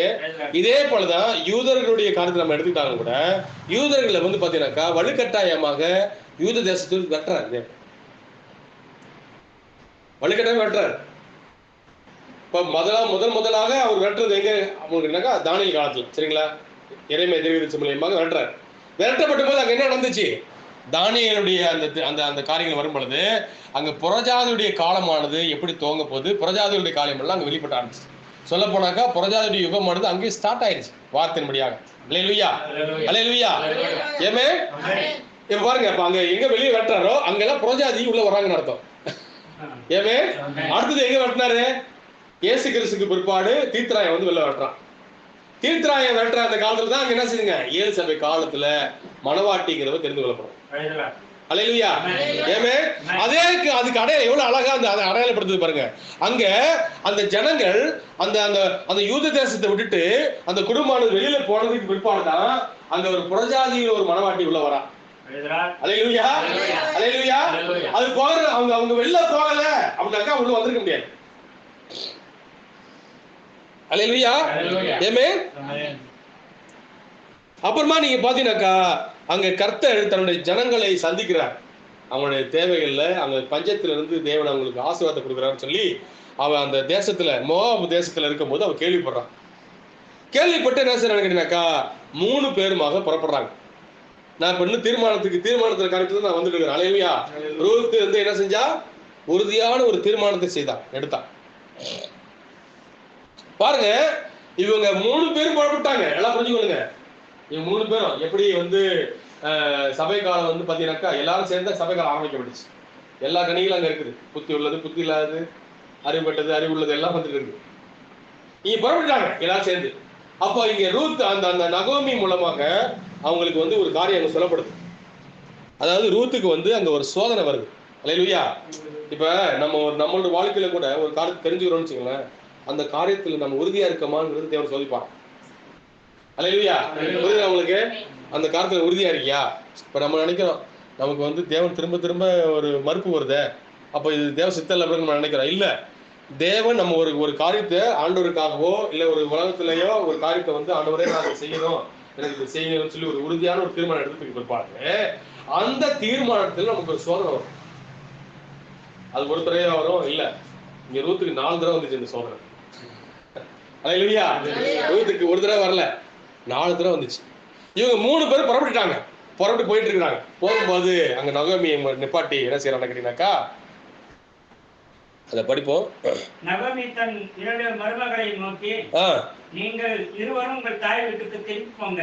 பாத்தீங்களா, நீங்க இருவரும் இந்த ரூத்து அந்த 3 பேரும் என்ன செய்யறாங்க போறாங்க. போகல அந்த 2 பேரும் ஒரு தீர்மானம் எடுத்தாங்க. 2 பேரும் தீர்மானம் எடுத்தாங்க. 2 பேரும் தீர்மானம் எடுக்க மாட்டாங்க. 2 பேரும் தீர்மானம் எடுத்தாங்க. என்ன தீர்மானம் எடுத்தாங்க? தன் மாமியார் கூட என்ன செய்யணும்? நம்ம போகணும். அல்லேலூயா. அல்லேலூயா. ஆமென். மாமியார் கூட நம்ம போகணும்னு தீர்மானத்தை எடுத்து போறாங்க. போகும்போது இந்த நகோமி நிப்பாட்டி என்ன செய்யறாங்க? 2 பேரையும் பார்த்து நீங்க திரும்பி போங்க உங்க வீட்டுக்கு, உங்க ஊருக்கு. அல்லேலூயா. அப்ப சோதனை வருது அவங்க 2 பேருக்கும். நீங்க திரும்பி போங்க. அதுக்கு சாக்கு போக்குலாம் சொல்றான். என்ன சாக்கு போக்கு சொல்றா பாருங்க. திரும்பி போங்கள், எனக்கு நீங்கள் தயவு செய்தது போல, அதான் மருத்துவர்களுக்கும் எனக்கும் நீங்கள் தயவு செய்தது போல கர்த்தர் உங்களுக்கும் தயவு செய்வார். அப்ப என்ன சொல்றாங்க? ஒரு ஆசீர்வாதத்தை கொடுக்குறான். நீங்க எப்படி நீங்க மருத்துவங்களுக்கு நீங்க தயவு செஞ்சீங்க, எனக்கு தயவு செஞ்சீங்க, அது போல கர்த்தர் உங்களுக்கு என்ன செய்வாரு? தயவு செய்வார். நீங்க போங்க. ஒரு வாழ்த்துதலோட அனுப்புறான். அடுத்தது படிங்க. கர்த்தர் உங்கள் இருவருக்கும் வாய்ப்பும் புருஷனுடைய வீட்டிலே நீங்கள் சுகமாய் வாழ்ந்திருக்க செய்வாராக. பாருங்க அந்த சொல்றா, நீங்கள் வந்து புருஷன் நீங்க வந்து உங்களுக்கு வாய்க்கப்படுறதான அந்த குடும்பத்துல அந்த வாழ்க்கையில ஒரு புது வாழ்க்கையை தேவன் கொடுப்பாரு, அங்க உங்களுக்கு சுகமாய் வைப்பாரு, நீங்க போங்கன்னு சொல்றான் என்று சொல்லி அவர்களை முத்தமிட்டார். அப்பொழுது அவர்கள் சத்தமிட்டு அவரை பார்த்து, உம்முடைய ஜனத்தண்டைக்கு உம்முடன் கூட வருவோம் என்றார்கள். பாருங்க, அப்போ 2 பேருமே சொல்றாங்க. என்ன சொல்றாங்க? இது எத்தனை வசனம் படிக்கிறீங்க? இப்ப 10வது வசனம். 10வது வசனம் வந்திருக்கு பாருங்க. 2 பேருமே அங்க சொல்றாங்க, நான் உம்முடைய ஜனத்தண்டைக்கே உம்முடனே கூட வருவோம் என்றார்கள். அதற்கு திருப்பி என்ன சொல்றா? அதற்கு நகோமி, என் மக்களே நீங்கள் திரும்பி போங்கள். திருப்பியே அவருக்கு சொல்லப்படுது, நீங்க திரும்பி போ. அல்லேலூயா. இவங்க 2 பேரும் ஒரு உறுதியான தீர்மானம் எடுத்துக்கிறாங்க. ஆனா அந்த தீர்மானத்துல திரும்ப அவங்களுக்கு சோதனை வந்துட்டு இருக்கு. நீ திரும்பி போ, நீ திரும்பி போ. அல்லேலூயா. இதே போலதான் நம்மளும் ஒரு தீர்மானத்தை எடுக்கும் போது சகோதர சகோதரியே, அங்க தேவன் அந்த விஷயத்தை சோதிக்கிறார். அல்லேலூயா. அல்லேலூயா. ஏன்னா இது நல்லதா கெட்டதா, இது சரியான வழியா அப்படின்னு வந்து தீர்மானம் எடுத்துட்டோம். ஆனா அங்க என்ன வருதுங்க? தேவன் அங்க நம்மை பரீட்சிக்கிறார். அல்லேலூயா. நம்ம கீழ்ப்படுகிறோமா இல்லையா? எதுல? இப்ப நம்ம கர்த்தருடைய வார்த்தையில ஒரு விஷயத்துக்காக வார்த்தைக்கு வந்துட்டோம், வார்த்தை நிக்கிறோம்னு வந்துட்டோம். அங்க நமக்கு அதுல சோதனை வரும். நம்ம தேவன் பரிசிப்பார். அல்லேலூயா. அப்ப பரிசிக்கும் போது எதுக்காக பரிசு வருது தெரியுமா? நம்ம அதுல உறுதியா இருக்கோமா இல்லையா? நீ அதுல நிப்பியா நிக்க மாட்டியா? அல்லேலூயா. அல்லேலூயா. நீ முழுசா என்ன செய்வ? நீ வளர்ந்து வருவியா? நீ சபை காலம் முழுவதும் என்ன செய்வ? நீ தலைகள் வரைக்கும் வருவியா? இல்ல கழுத்தோட போயிடுவியா? அல்லேலூயா. எப்படிங்கிறத பாக்குறதுக்கு தான் அந்த வந்து காரியத்தை பாக்குறாரு தேவன். அல்லேலூயா. அவ பாருங்க, திரும்ப அவங்களுக்கு சோதனை வந்துட்டே இருக்குது. திரும்ப தேவன் பரிசிக்கிறார் அவங்கள. நீ திரும்ப போங்க மகளே, நீங்க திரும்ப போங்க. நான் இதுக்கப்புறம் ஒரு கல்யாணம் பண்ணி, அதுக்கப்புறம் நான் புள்ள பிறந்து, அதுக்கப்புறம் நான் என்ன செய்ய முடியாது? உங்களுக்கு கொடுக்குற வரைக்கும் நீங்க இப்பவே 10 வருஷம் குடும்பம் நடந்துட்டீங்க. இதுக்கப்புறம் நீங்க அதுக்கு காத்திருக்க முடியுமா உங்களால? அப்ப என்ன இஸ்ரவேல் நாட்டுடைய மக்களுடைய காரியம் என்னன்னு கேட்டீங்கன்னாக்கா, அங்க ஒரு ஸ்திரீ வந்து ஒருத்தன் கல்யாணம் பண்றாங்க அப்படின்னா, அந்த கணவன் இறந்துட்டான் பிள்ளை இல்லாம அப்படின்னா, அந்த கணவனுடைய தம்பியோ கல்யாணம் பண்ணு திருப்பி. அல்லேலூயா. கல்யாணம் பண்ணி அந்த இறந்து போன அண்ணனுக்கு என்ன செய்யணும்னாக்கா, அங்க ஒரு வாரிசை கொடுக்கணும். முதல் பையனுக்கு அண்ணனுடைய பேர் வைக்கணும். அல்லேலூயா. இதுதான் அவங்களுடைய முறை. அவங்களுடைய இஸ்ரவேலுடைய முறை அதுதான். ஏன்னா இப்ப தேவன் வந்து பாத்தீங்கன்னாக்கா 12 கோத்திரம் தான், புரியுதுங்களா? அவங்க அதனாலதான் கோத்திரமா புரிஞ்சுக்கிட்டாரு. நம்ம கோத்திரம் கிடையாது. நம்ம வந்து கோத்திரத்துக்கு 1, ஊருக்கு 2, உலகத்துக்கு 4 பேரு, புரியுதுங்களா? நம்ம அங்க 1 இங்க எங்க 1 தக்கா நான் இங்க இருந்தா வந்திருக்கிறேன், அவங்க எங்க இருந்தாங்க, நீங்க எங்க இருக்கீங்க, பாத்தீங்களா? எங்க வச்சு எங்க கொடுத்துருக்காரு நம்ம. இப்படிதான் தேவன் செய்வார். ஆனா அவங்க அப்படி கிடையாது. அவங்க ஒரு கோத்திரத்துல கூட ஒருத்தன் கூட போக கூடாது, அந்த கோத்திரம் அழியக்கூடாது. அப்ப அவங்க ஒருத்தர் அழிஞ்சுட்டா அவங்க என்ன செய்யணும்னா, அவனுடைய தம்பியோ அவனுடைய சகோதரனோ அவனுக்கு திருப்பி பிள்ளையை கொடுத்து, அவங்க இறந்து போன அவனுடைய பேர் அவனுக்கு வைக்கணும். அவன் கொடுக்குற பிள்ளைலாம் அவனுடைய பேர்ல வரும். அல்லேலூயா. சரியே. அதான் அந்த காரியத்துல வருது. நான் அடுத்தடுத்து பார்க்கலாம். அந்த முறையப்படிதான் அது வருது. அதே போல லேண்டையும் நிலத்தையும் அங்க வைக்க முடியாது, புரிஞ்சுங்களா? நிலத்தை இப்ப நம்ம வைக்கிறோம், அங்க வைக்க முடியாது. யாருமே வந்து சுத்த கிரயம் பண்ண முடியாது. சுத்த கிரயமும் கிடையாது. கிரயம் பண்ண என்ன செய்யணும்? 50 வருஷத்துக்கு தான் கிரயம் பண்ண முடியும். யூபிலி வருஷம் வரைக்கும் தான் கிடையாது. இப்போ யூபிலி வருஷத்தை கணக்கு பண்ணி தான், உதாரணத்துக்கு இப்போ வந்து யூபிலி வருஷம் வந்துருச்சு, இந்த வருஷம் யூபிலி வருஷம். ஒரு 20 வருஷம் ஆயிட்டுன்னு வச்சுங்களேன், 50 வருஷத்துக்கு ஒரு தடவை யூபிலி வருஷம் வரும் சரிங்களா. 20 வருஷம் ஆயிட்டு அப்படின்னாக்கா அப்ப எத்தனை வருஷம் இருக்கு யூபிலி வருஷத்துக்கு? 30 வருஷம் இருக்கு. 30 29 இருக்கு சரிங்களா. அப்ப அந்த 29 வருஷத்துக்கு தான் வேலைக்கு வைக்க முடியும். 29 வருஷத்துல அந்த நிலம் கால்குலேட்டர் போடுவாங்க. இப்ப எத்தனை ஏக்கர் இருக்குது, இத்தனை ஏக்கர் வந்து எவ்வளவு விளையும், இப்ப 29 வருஷத்துல அது எவ்வளவு பணம் கொடுக்கும், அதுக்கேற்ற பணம் தான் கொடுக்க முடியும் அவனுக்கு. புரியுதுங்களா சார்? புரியுதுங்களா? 29வது வருஷம் முடிஞ்சு 30வது வருஷம் ஆயிட்டு வச்சுங்க, யூபிலி பில் யூபிலியுடைய ஏக்கர் அடிச்சிட்டுனாக்கா இந்த நிலத்தை விட்டு நம்ம போய் ஆகணும். இல்லையா? 50 வருஷம் தான் அவன் வந்து நிலத்தை கொடுக்க முடியும். யாரும் சுதந்திரமா அந்த நிலத்தை, ஏன்னா அதான் ஹோலி லேண்ட், தேவன் கொடுக்கப்பட்ட, தேவனால் கொடுக்கப்பட்ட அந்த பூமி. அவன் வந்து யாருமே அதெல்லாம் அப்படின்னா தான் அவன் என்ன செஞ்சிருப்பான், எல்லாத்தையும் வித்துருப்பான, வரம் போன வித்து அவன் கிடையாது பிடிச்சிருப்பான. இன்னைக்கு எதுக்காக அந்த பூமிக்காக தேவன் நிற்கிறாரு? இன்னைக்கு இருக்கிற எல்லா இஸ்லாமியரும் அடிக்கிறான், பேசுறான். இப்படி வந்து யூதர் வந்து அடிக்கிறான்டா, யூதர் அடிக்கிறான், எப்படி அடிக்கிறான்? காசா தான் அடிக்கிறான். அன்னைக்கு தெளிவால் எங்க உள்ளவன்? காசா உள்ளவன். ஒரு பெரிய ஒரு நியாயாதிபதியை விலக்கல்னவன் காசா. அப்ப அடிக்காம என்ன செய்வான் அவன்? காசாவை இன்னும் அடிச்சு நொறுக்கணும், ஒண்ணு இல்லாம ஆக்கணும். அதான் தேவனுடைய திட்டம். காசா இருக்கிற வரைக்கும் இருக்க முடியாது. இல்லையா? வேதத்துல அழகா சொல்லப்பட்டிருக்கணும். காசா தான் அவ தெளிலா அங்க போய் ஒரு வேசியை தெரிஞ்சிட்டான் இந்த பரிசுத்தவன். ஏமே பாருங்க சகோதரியே, அப்போ அவங்களால அவ்வளவு பிரச்சனை அவங்களுக்கு, காசானாலையும் பக்கத்துல இருக்கிற ஈரானாலையும். இப்ப இந்த மோவாப்புன்னு பாக்குற பார்த்தீங்களா, இன்னைக்கு இருக்கிற தேசம் பார்த்தீங்கன்னாக்கா மோவாப்பு என்னன்னு கேட்டீங்கன்னாக்கா பாபிலோனு, அந்த ஈரானு எல்லாமே அந்த சேர்ந்ததுதான். ஏமே இல்லையா? சோ அப்ப நீங்க நல்லா பாத்துக்கணும் சகோதரியே, அங்க அந்த ரூத்து அந்த ஓர்பாலும் அந்த நகோமி பின்னாடி போயிட்டு இருக்காங்க. நகோமி பழைய ஏற்பாட்டுக்கு முன்னாடியமா இருக்கிறா, பழைய ஏற்பாட்டு சபைக்கு ஒரு முன்னாடியமா இருக்கிறா. இந்த 2 பேரும் புதிய ஏற்பாட்டு சபைக்கு ஒரு முன்னாடியமா இருக்காங்க, ஒரு பிரதிநிதிப்படுத்துறாங்க. ஏமே புதிய ஏற்பாட்டு சபை வந்து மனவாட்டில தான் வளருது, சபை காலத்துல தான் வளருது. பழைய ஏற்பாட்டு சபை கோத்திரத்துல இருந்து வருது. அல்லேலூயா. இப்ப இவங்க 2 பேரும் இணையக்கூடியதான அந்த அருமையான ஒரு ஸ்டோரி தான் அந்த ரூத்தின் ஸ்டோரி. ஏமே அல்லேலூயா. அழகான ஒரு அருமையான ஒரு காதல் ஸ்டோரி சொல்ல போனாக்கா. இப்ப இப்படிப்பட்ட ஒரு காரியம் வரும் பொழுது அந்த நகோமியை பின்பற்றி இன்னைக்கு நம்ம நகோமியை பின்பற்றி போயிட்டு இருக்கிறோம். ஏன்னா இன்னைக்கு ஆராதனை ஒழுங்கு யார்கிட்ட வந்து திரும்ப சரியே அவங்கள்ட்ட தான் வந்திருக்கோம். யூதர்கிட்ட இருந்து ஆராதனை ஒழுங்கு. இயேசு கிறிஸ்து யாரு கொடுத்தா? இயேசு கிறிஸ்துவ எப்படி நகோமி வந்து ஒரு பிள்ளையை பெற்று ரூத்து கொடுத்தாலோ மகனை, அதே போலதான் இயேசு கிறிஸ்து நமக்கு வந்துச்சு. எங்க இருந்து வந்தாருங்க? யூதர் மூலமா வந்தார். இயேசு கிறிஸ்து யூதர் மூலமா வந்தாரு. அவர் வேதம் நமக்கு யார் மூலமா வந்துச்சுங்க? யூதர் மூலமா வந்துச்சு. வேதமே அவர் மூலமா, அவங்க மூலமா தான் வந்துச்சு. அல்லேலூயா. பரிசுத்த ஆவியானவர் அங்கேதான் வந்தாரு. எல்லாமே நமக்கு அங்கே தான் கிடைக்கப்பட்டுச்சு. அப்ப அந்த மாமியாருக்காக நம்ம எப்படி நம்ம ஜெபிக்கணும்? அல்லேலூயா. புரியுதா சரியா? அப்ப மாமியாருக்காக நம்ம வந்து போராடி ஜெபிக்கணும். நம்ம அவருடைய வளர்ச்சிக்காக நம்ம ஜெபிக்கணும். அல்லேலூயா. அல்லேலூயா. அப்ப பாருங்க, அந்த ரூத் தீர்மானம் எடுத்ததுக்கு அப்புறம் தான் அவருக்கு சோதனை வந்துச்சு. அதுக்கு முன்னாடி சோதனை வரல. அதுக்கு முன்னாடி அங்க கேள்வி கேட்கல. அங்க தீர்மானம் எடுத்து அவ அந்த தீர்மானத்தில் நடந்து போயிட்டு இருக்கிறான். நடந்து போகும்போது அவருக்கு என்ன வருது? நீ வராத, நீ போக. நமக்கு அப்படிதான் வரும். தீர்மானம் எடுத்ததுக்கு அப்புறம் தான் ஆண்டவரே நமக்காக உண்மையா நீங்க தீர்மானம் எப்ப எடுக்கிறது? நீங்க சபையில நீங்க தீர்மானம் எடுக்கிறாங்கனாக்கா அந்த கரெக்டா அந்த 31ஆம் தேதி தான் எடுப்பாங்க தீர்மானம். ஆண்டவரே இந்த வருஷம் முழுவதும் நான் வந்து இப்படி இருக்கிற ஆண்டவரே தீர்மானம் எடுப்பாங்க. ஆனா மறுநாளே அதுல விழுந்துடுவாங்க. ஏமே எடுக்கிற தீர்மானம் எங்க எடுக்கிறானாக்கா கரெக்டா அந்த டிசம்பர் 31ஆம் தேதி அன்னைக்கு நைட்டு போய் ஆண்டவரே அவர் திரும்பி பார்ப்போம். ஐயோ நான் இவ்வளவு நான் வந்து என்ன செஞ்சிருக்கேன், அப்படி எல்லாம் வாழ்ந்துருக்கேன் ஆண்டவரே, நான் எல்லாவற்றையும் நான் அழுது ஒப்புங்க இருப்பாங்க ஆண்டவரே.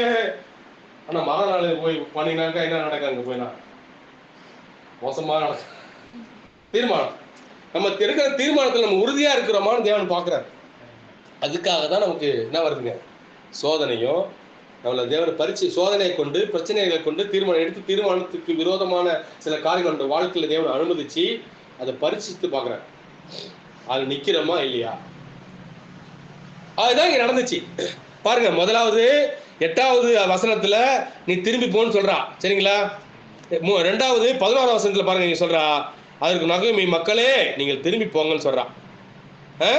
என்னோட கூட என்னோட நீங்கள் படிக்கிறத என்னோட ஏன் வருகிறீர்கள், என்னோட ஏன் வரீங்க, ஏன் வர நீ? அல்லேலூயா. அப்படி இப்ப இன்னைக்கு யூதா அப்படிதான் கேட்கறான், என்னோட நீங்களும் ஏன்னா ஏன் பண்ணி வரீங்கன்னு கேட்கறான். அவங்களுக்கு அது நீங்க நல்லா புரிஞ்சுங்க. புதிய ஏற்பாடு கிடையாது, பழைய ஏற்பாடு கையில் வச்சுக்கலாம். அதுக்கு பேர் வந்து தானாக்கு, அவங்க கையில் வச்சுக்க பேருக்கு புத்தகங்க தானாக்கு. அதாவது நேவிம் கெதுவிம், அந்த தோரா நேவிம் கெதுவிம், இந்த 3 சேர்ந்தது தான் உங்களுக்கு பேர் தானாக்கு. அதாவது இன்னைக்கு நம்ம வந்து பழைய ஏற்பாட்டு 5ஆ பிரிக்கலாம், புதிய ஏற்பாடு 5ஆ பிரிக்கலாம். சரிங்களா? பழைய ஏற்பாடு 5 என்னதுங்க? நியாயப்பிரமாணம், அப்புறம் சரித்திரம், அப்புறம் சங்கீதம், அப்புறம் தீர்க்க தரிசனம், அப்புறம் சின்ன தீர்க்க தரிசனம், பெரிய தீர்க்க தரிசனம். இது இந்த 5 சேர்ந்தது என்னதுங்க? பழைய ஏற்பாடு. பழைய ஏற்பாடு எத்தனை புத்தகம்? மொத்தம் 39 புத்தகம். இப்ப இதே தான் புதிய ஏற்பாடு வந்தீங்கன்னாக்கா, புதிய ஏற்பாடு இதே பேர் 5 பிரிக்கலாம். என்னதுங்க? ஃபர்ஸ்ட் இல்ல, அதாவது சுவிசேஷம், அப்புறம் என்னதுங்க? சரித்திரம், அப்புறம் நிருபம், அப்புறம் பொதுவான நிருபம். அதாவது பவுல் எழுதின நிருபம் ஒண்ணு, அப்புறம் பொதுவான நிருபம், அப்புறம் என்னதுங்க? தீர்க்க தரிசனம். 5ஆ பிரிக்கும். அல்லேலூயா. இந்த 5ஐயும் யார் எழுதுனா? பரிசுத்தவான்கள் 8 பேர் எழுதுறாங்க. அல்லேலூயா. அல்லேலூயா. யார் 8 பேர் எழுதுனா? மத்தேயு, மார்க்கு, லூக்கா, யோவான், பவுல், யாக்கோப்பு, பவுல், யாக்கோப்பு, அப்புறம் யாருங்க? யூதா. மொத்தம் 8 பேர் வருவாங்க. பேதுரு, அது யோவான் முன்னாடி வந்துட்டாரு, அந்த யோவான் தான். அதாவது மத்தேயு, மார்க்கு, லூக்கா, யோவான் 4 ஆச்சுங்களா? அப்புறம் பவுல் 5, பேதுரு 6, யூதா 7, யாக்கோப்பு 8. புரியுதுங்களா? இந்த 8 பேரை கொண்டுதான் பழைய ஏற்பாடு என்ன செஞ்சுங்க? எழுதப்பட்டுச்சு. அதுதான் நீங்க வந்து மிகாயால பார்க்கும் பொழுது மிகாயா சொல்றான், அதாவது சமாதான காரணர் இவர் தான். இவர் வந்து அசிரியன் வந்து இந்த தேசத்துல வந்து கால வைக்கும் பொழுது 7 பேரை கொண்டு 8 பேரை கொண்டு அங்க வந்து காக்கன்னு சொல்றான். அல்லேலூயா. அந்த வசனத்தை நீங்க படிங்க. மீகா 5 நினைக்கிறேன், 5 படிங்க பார்ப்போம். 5:5 இவரே சமாதான காரணர், அசிரியன் நம்முடைய தேசத்திலே வரும்போதும் நம்முடைய அரண்மனைகளை மிதிக்கும் போதும் 7 மேய்ப்பரையும் மனுஷரில் 8 அதிபதிகளையும் அவனுக்கு விரோதமாக நிறுத்துவேன்னு சொல்றான். 5:5 மீகா 5:5. அப்ப அதுக்கு என்ன அர்த்தம்? சமாதானக்காரர், இவரே சமாதானக்காரர், அசிரியன் நம்முடைய தேசத்தில் வரும்போது. அசிரியனாக்கா யாரை குறிக்கிறாங்க? இன்றைக்கு இருக்கிற ஈராக்கு தான் அசிரியன். சரிங்களா? இப்ப பாத்தீங்கன்னாக்கா அசிரியாவில் வந்து நினைவே ஒரு பட்டணமா இருந்துச்சு, ஆசூர் ஒரு பட்டணமா இருந்துச்சு, பாபிலோன் இருந்துச்சு. இன்னைக்கு பாபிலோன் வந்து இன்னைக்கு தான் எப்படிங்க இருக்குது? இன்னைக்கு பாபிலோன் ரோமாவா இருக்கு, ரோமபுரியாக இருக்குது, மாறி புரிஞ்சுங்களா? பாபிலோன் தான் ரோமாவா இருந்துச்சு. அப்ப அசிரியன்னா யாருங்க? ஈராக். சரிங்களா? நம்முடைய அரண்மனைகளை மிதிக்கும் போது, நம்முடைய அரண்மனைகளை மிதிக்கும் போது என்ன அர்த்தம்? அரண்மனை என்னதுங்க? நம்முடைய அவங்களுடைய தேசத்தை, எருசலேமை அவங்க மிதிக்கிறாங்க. அரண்மனைனா அவங்களுக்கு அதுதான், எருசலேம் தான் அவங்களுடைய அரண்மனை. சரிங்களா? அவங்களுடைய அரண்மனை, நம்முடைய அரண்மனை மிதிக்கும் போது 7 மேய்ப்பர்னு சொல்லப்பட்டிருக்கு. அல்லேலூயா. 7 மேய்ப்பர் யாருங்க? 7 சபை கால தூதர்கள். அல்லேலூயா. 7 சபை கால தூதர் பேர் என்னதுங்க? Paul, Irenaeus, Columba, Martin, Luther, Wesley, லீபர்டன். இதான் அந்த 7 சபை கால தூதர்கள். அடுத்தது 8 மனுஷரில் 8 அதிபதிகள். மனுஷன் அப்ப அவங்க 7 மேய்ப்பர்னு சொல்லப்படுது, மனுஷர் அவங்க சொல்லப்படல. அப்ப அவங்க எது பேர்ல வராங்க? வந்திருக்காங்க, அவங்க தூதர் பேர்ல வந்தாங்க. சில புரியுதுங்களா? 7 பேர் எது பேர்ல வந்தாங்க? தூதர் பேர்ல வந்தாங்க. இன்னைக்கு நிறைய பேர் இன்னைக்கு பைபிள் படிக்கிற என்ன நினைக்கிறாங்க? அவங்க பாரத்துல இருந்து வர தூதர் நினைச்சிருக்காங்க. மெசேஞ்சர் அவங்களுக்கு இது வெளிப்பாடு கிடையாது. அல்ல, புரியுங்களா? அப்ப அங்க தூதங்கிற பேர்ல தான் அது இருக்குது. அதனாலதான் அங்க மனுஷருக்கு கொடுக்கப்படல. 7 மேய்ப்பரையும் மனுஷரில் 8 அதிபதிகளையும் அவர்களுக்கு விரோதமாக. அந்த 8 அதிபதிகள் யாருங்க? நம்ம சொல்ல பார்த்தீங்களா? மத்தேயு, மார்க்கு, லூக்கா, யோவான், பவுல், யாக்கோப்பு, பேதுரு, யூதா. இந்த 8 அதிபதிகள் இவங்கள தான் என்ன செய்வான்னு சொல்லப்பட்டிருக்குதுங்க? அவனுக்கு விரோதமாக நிறுத்துவது. என்ன அர்த்தம்? நல்லா புரிஞ்சுக்கலாம். சரியே, இன்னைக்கு அவங்க எழுதி கொடுத்து அந்த 7 சபைக்காரங்க சொல்லப்பட்ட அந்த காரியம் தான் அந்த ஈராக்குக்கு விரோதமாக அன்னைக்கு இருக்கிற அந்த, அதாவது அந்த அந்த அரண்மனை மிதிக்கிற வரைக்கும் என்ன நடக்குது? சபை காலங்கள். இப்ப புறஜாதிகள் வந்து புறஜாதி காலம் எப்படி என்ன சொல்லப்பட்டிருக்குங்க? அவங்க அவங்க அந்த அந்த அந்த பூமியில காலை வைத்திருக்கிறாங்க, அந்த பூமி மீச்சிட்டு இருக்கிறான். அது வரைக்கும் புறஜாதியுடைய யுகம் நடந்துட்டு இருக்கும். புரியுதுங்களா? வேதத்தில் சொல்லப்பட்டிருக்கு. எப்ப வந்து அந்த அந்த புறஜாதிகளுடைய யுகம் முடியுதோ அப்ப ஒரு புறஜாதியும் யூத தேசத்துல கால வைக்க முடியாது, வெட்டிடுவாங்க. இன்னைக்கு வரைக்கும் ஏன் கால வச்சிருக்காங்க? எப்ப இருந்து கால வச்சிருக்காங்க? புதிய ஏற்பாட்டு ஆரம்பிக்கிறதுலேருந்து அங்க வந்து ஈராக்கு மக்களும் அங்க இருக்கிற எல்லா குலப்படமான மக்களும் அங்க இருக்கிறாங்க. அவன் பிடிச்சிருக்கிறான். நீ பாலஸ்தீனாவுக்கு பேர் வச்சுக்கிறான். எல்லாம் முக்கால்வாசி இஸ்லாமியர்கள் தான். நீ கொஞ்சம் கொஞ்சம் கொஞ்சமா பிடிச்சி என்ன செஞ்சானா, கொஞ்ச நாட்டம் பிடிச்சிட்டான் யூதர்கள். ஆனா முக்கியமான இடம் இருக்கு எருசலேம், அவங்க கையில் இருக்கு. இப்ப எவ்வளவு தெளிவா அங்க மீகா சொல்ற பாருங்க, எவ்வளவு தெளிவா. எது வரைக்குங்க? அசீரிய நம்முடைய தேசத்திலே வரும்போதும் நம்முடைய அரண்மனைகளை மிதிக்கும் போதும், அப்ப அந்த எருசலேமில் அவங்க பாதம் இருக்கிற வரைக்கும் சபை காலங்கள் முடியாது. என்னைக்கு சபை காலம் முடியுதோ அன்னைக்கு வந்து ஒருத்தனும் கொண்டு என்ன செய்ய முடியாது, அங்க எருசலேம்ல காலம் வைக்க முடியாது. தூக்கிடுவோம் எல்லாத்தையும். இன்னைக்கு எல்லாம் நெருக்கிட்டாங்க வந்தாப்புல. இன்னைக்கு சொல்ல போனா நம்முடைய ரேப்சர் இன்னும் கொஞ்ச நேரத்துல தான் நடக்க போகுது. அல்லேலூயா, அல்லேலூயா. இன்னும் கொஞ்ச நேரத்துல ரேப்சர் நடக்க போகுது. நம்ம அது வந்து இன்னைக்குன்னு சொல்ல முடியாது, இன்னைக்கு இரவு கூட இருக்கலாம், இல்ல நாளைக்கு அதிகாலையில கூட ரேப்சர் நடக்கலாம். அல்லேலூயா. அப்படி கொஞ்ச நேரத்துல நம்ம இருக்கிறோம். சூழல் அப்படியாக இஸ்ரேல் நடந்துட்டு இருக்கு. அப்ப அந்த 7 மெய்ப்பரையும் அப்படிங்கும்போது அந்த 7 சபை கால தூதர்கள், மனுஷர் 8 அதிபதி சொல்லும் பொழுது இந்த புதிய ஏற்பாட்டு வேதாகமத்தில் எழுதுனாங்க பாத்தீங்களா, அந்த 8 பரிசுத்தவான்கள். அல்லேலூயா. இதுல நீங்க நல்லா புரிஞ்சுக்கிட்டீங்க, பவுல் மாத்திரம் தான் 2 இடத்துக்கு வராரு. அல்லேலூயா. புரியுதுங்களா? பவுல் மட்டும்தான் 2 இடத்துக்கு வராரு. அதே போலதான் இங்க சபை காலத்துல நீங்க வரும்போது கூட, இங்க கடைசி சபை தூதரா வரும்போது கூட கடைசி சபை தூதர் 2 இடத்துக்கு வராரு. அல்லேலூயா. எலியா தீர்க்கதரிசியாவும் இருக்கிறாரு, 7ஆம் தூதராவும் இருக்கிறாரு. அல்லேலூயா. புரியுதுங்களா? அங்க பவுல் வந்து 2 இடத்துக்கு வராரு. எங்கங்க? அவர் வந்து பாத்தீங்கன்னா சபை கால தூதராவும் வந்தாரு. அல்லேலூயா. அங்க வேதத்துல எழுதுற அந்த 8 பேர்ல ஒருத்தரா வந்தார். பாருங்க, முதல் சபையின் தூதர் அவர் தீர்க்கதரிசியா இருந்தார். பவுல் தீர்க்கதரிசியா இருந்தார். அப்ப கடைசி சபையின் தூதர் வரும்போது என்ன வந்தாருங்க? அங்க ஒரு தீர்க்கதரிசியாவும் இருக்கணும், அவன் அதே சமயத்துல ஒரு தூதராவும் இருக்கணும். அல்லேலூயா, அல்லேலூயா. அப்போ இங்க பாத்தீங்கன்னா இங்கே 2 அதனாலதான் யோவான் சாணர்கிட்ட சொல்லும் பொழுது இங்க பாத்தீங்கன்னாக்கா தீர்க்கதரிசிகள் பார்க்கல் மேன்மையானு சொல்லப்பட்டிருக்கு. ஏன்? அந்த யோவான் சாணர் வெறும் தீர்க்கதரிசியா மட்டும் வரல, எளிய தரிசி மட்டும் வரல, அவங்க ஒரு வழியை ஆயத்தப்படுத்துற ஒரு தூதராக வந்தான். அல்லேலூயா. அவருக்கு வழியை ஆயத்தப்படுத்துற ஒரு தூதராக வந்தான். புரிஞ்சுங்களா சார்? சரி. அதனாலதான் தீர்க்கதரிசிகள் பார்க்கல் மேன்மையானு சொல்றாரு இயேசு சொன்னார். ஏன்னா அவருக்கு வழியை ஆயத்தப்படுத்துற ஒருத்தர் வந்தான் அவன். அப்ப அதே போலதான் கடைசி இங்க 2வது அதாவது 4வது எலியாவை இங்க வரும் பொழுது அந்த அந்த யோவான் சாணர் 3வது எலியா, இப்ப 4வது எலியா இங்க வரும் பொழுது இவர் 2 உத்தியோகத்தை வகிக்கிறார். என்ன உத்தியோகங்க? எலியா தீர்க்கதரிசியா வந்திருக்கிறாரு, அதே சமயத்துல அவர் 7ஆம் தூதரா வந்திருக்கிறார். ஆனா பலமுள்ள தூதன் கிடையாது. நீங்க பலமுள்ள தூதன் சொல்றாங்க, இல்ல. பலமுள்ள தூதன் கிறிஸ்து.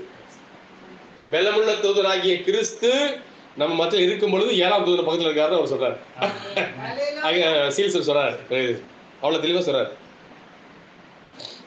ஆனா சில பேர் பலமுள்ள தூதன் கிறிஸ்தியன்னு சொல்றாங்க. சொன்னா எப்படி சொல்றாங்க, இல்லைன்னா அப்படி போயிடுறாங்க. இதுதான் இங்க செய்தியில இருக்கிற பெரிய குழப்பமே. சொன்னா என்னன்னு கேட்டீங்கன்னாக்கா, ஒண்ணு கீழே போயிடறான், ஒண்ணுமே இல்ல, செய்தியில ஒண்ணு இல்லைன்றான். இல்லைன்னு வச்சுங்க அப்படியே மேல போயிடறான். பர்ணாமந்தன் என்ன சொல்றான், சங்கீதமான சொல்றான். ஆமா, அது பாருங்க, அந்த அளவுக்கு பிசாசு இன்னைக்கு வந்து என்ன செஞ்சிருக்காங்க, செய்தியில வந்து வெள்ளத்தள்ள ஒருக்கான காரியத்தை வச்சுக்கிறான் செய்தியில. இப்ப நல்லா சொல்ல போனா செய்தி நீங்க நல்லா டீப்பா நீங்க 65, 64, 63 செய்தியெல்லாம் நீங்க டீப்பா நீங்க வாட்ச் பண்ணீங்க பாத்தீங்க அப்படின்னா, வில்லியம் பிரன்காம் தீர்க்கதரிசிங்கிறதுக்கும் கிறிஸ்துங்கிறதுக்கும் ஒரு நூல் தான் வித்தியாசம். ஒரு நூலில் தான், புரியுதுங்களா? அதுல தான் விழுந்து போறாங்க கிறிஸ்துன்னு சொல்லிட்டு. புரியுதா சார்? ஒரு நூலில தான் வித்தியாசமா இருக்குது. அவர் வந்து தீர்க்கதரிசிங்கிறதுக்கும் அவர் கிறிஸ்துங்கிறதுக்கும் ஒரு நூலில தான் வித்தியாசம். ஏன்னா எல்லாமே இந்த காலத்துல வந்து பரிபூர்ணமா நிறைவேறி ஆகணும். அவங்க முடிச்சா அவனுக்கு தேவன் எல்லாத்தையும். அப்பதான் இங்க முழுசாக என்ன செஞ்சாருங்க, இவ்வளவு நாள் தீர்க்கதரிசி ஒரு செய்தி சொல்றாரு என்னன்னாக்கா, தேவன் இயேசு கிறிஸ்துவின் ஊழியத்துல பெற்றுக்கிட்ட ஆசீர்வாதத்தை விட என்னுடைய ஊழியத்துல அதிகம் பெற்றுக்கிட்டா சொல்றாரு.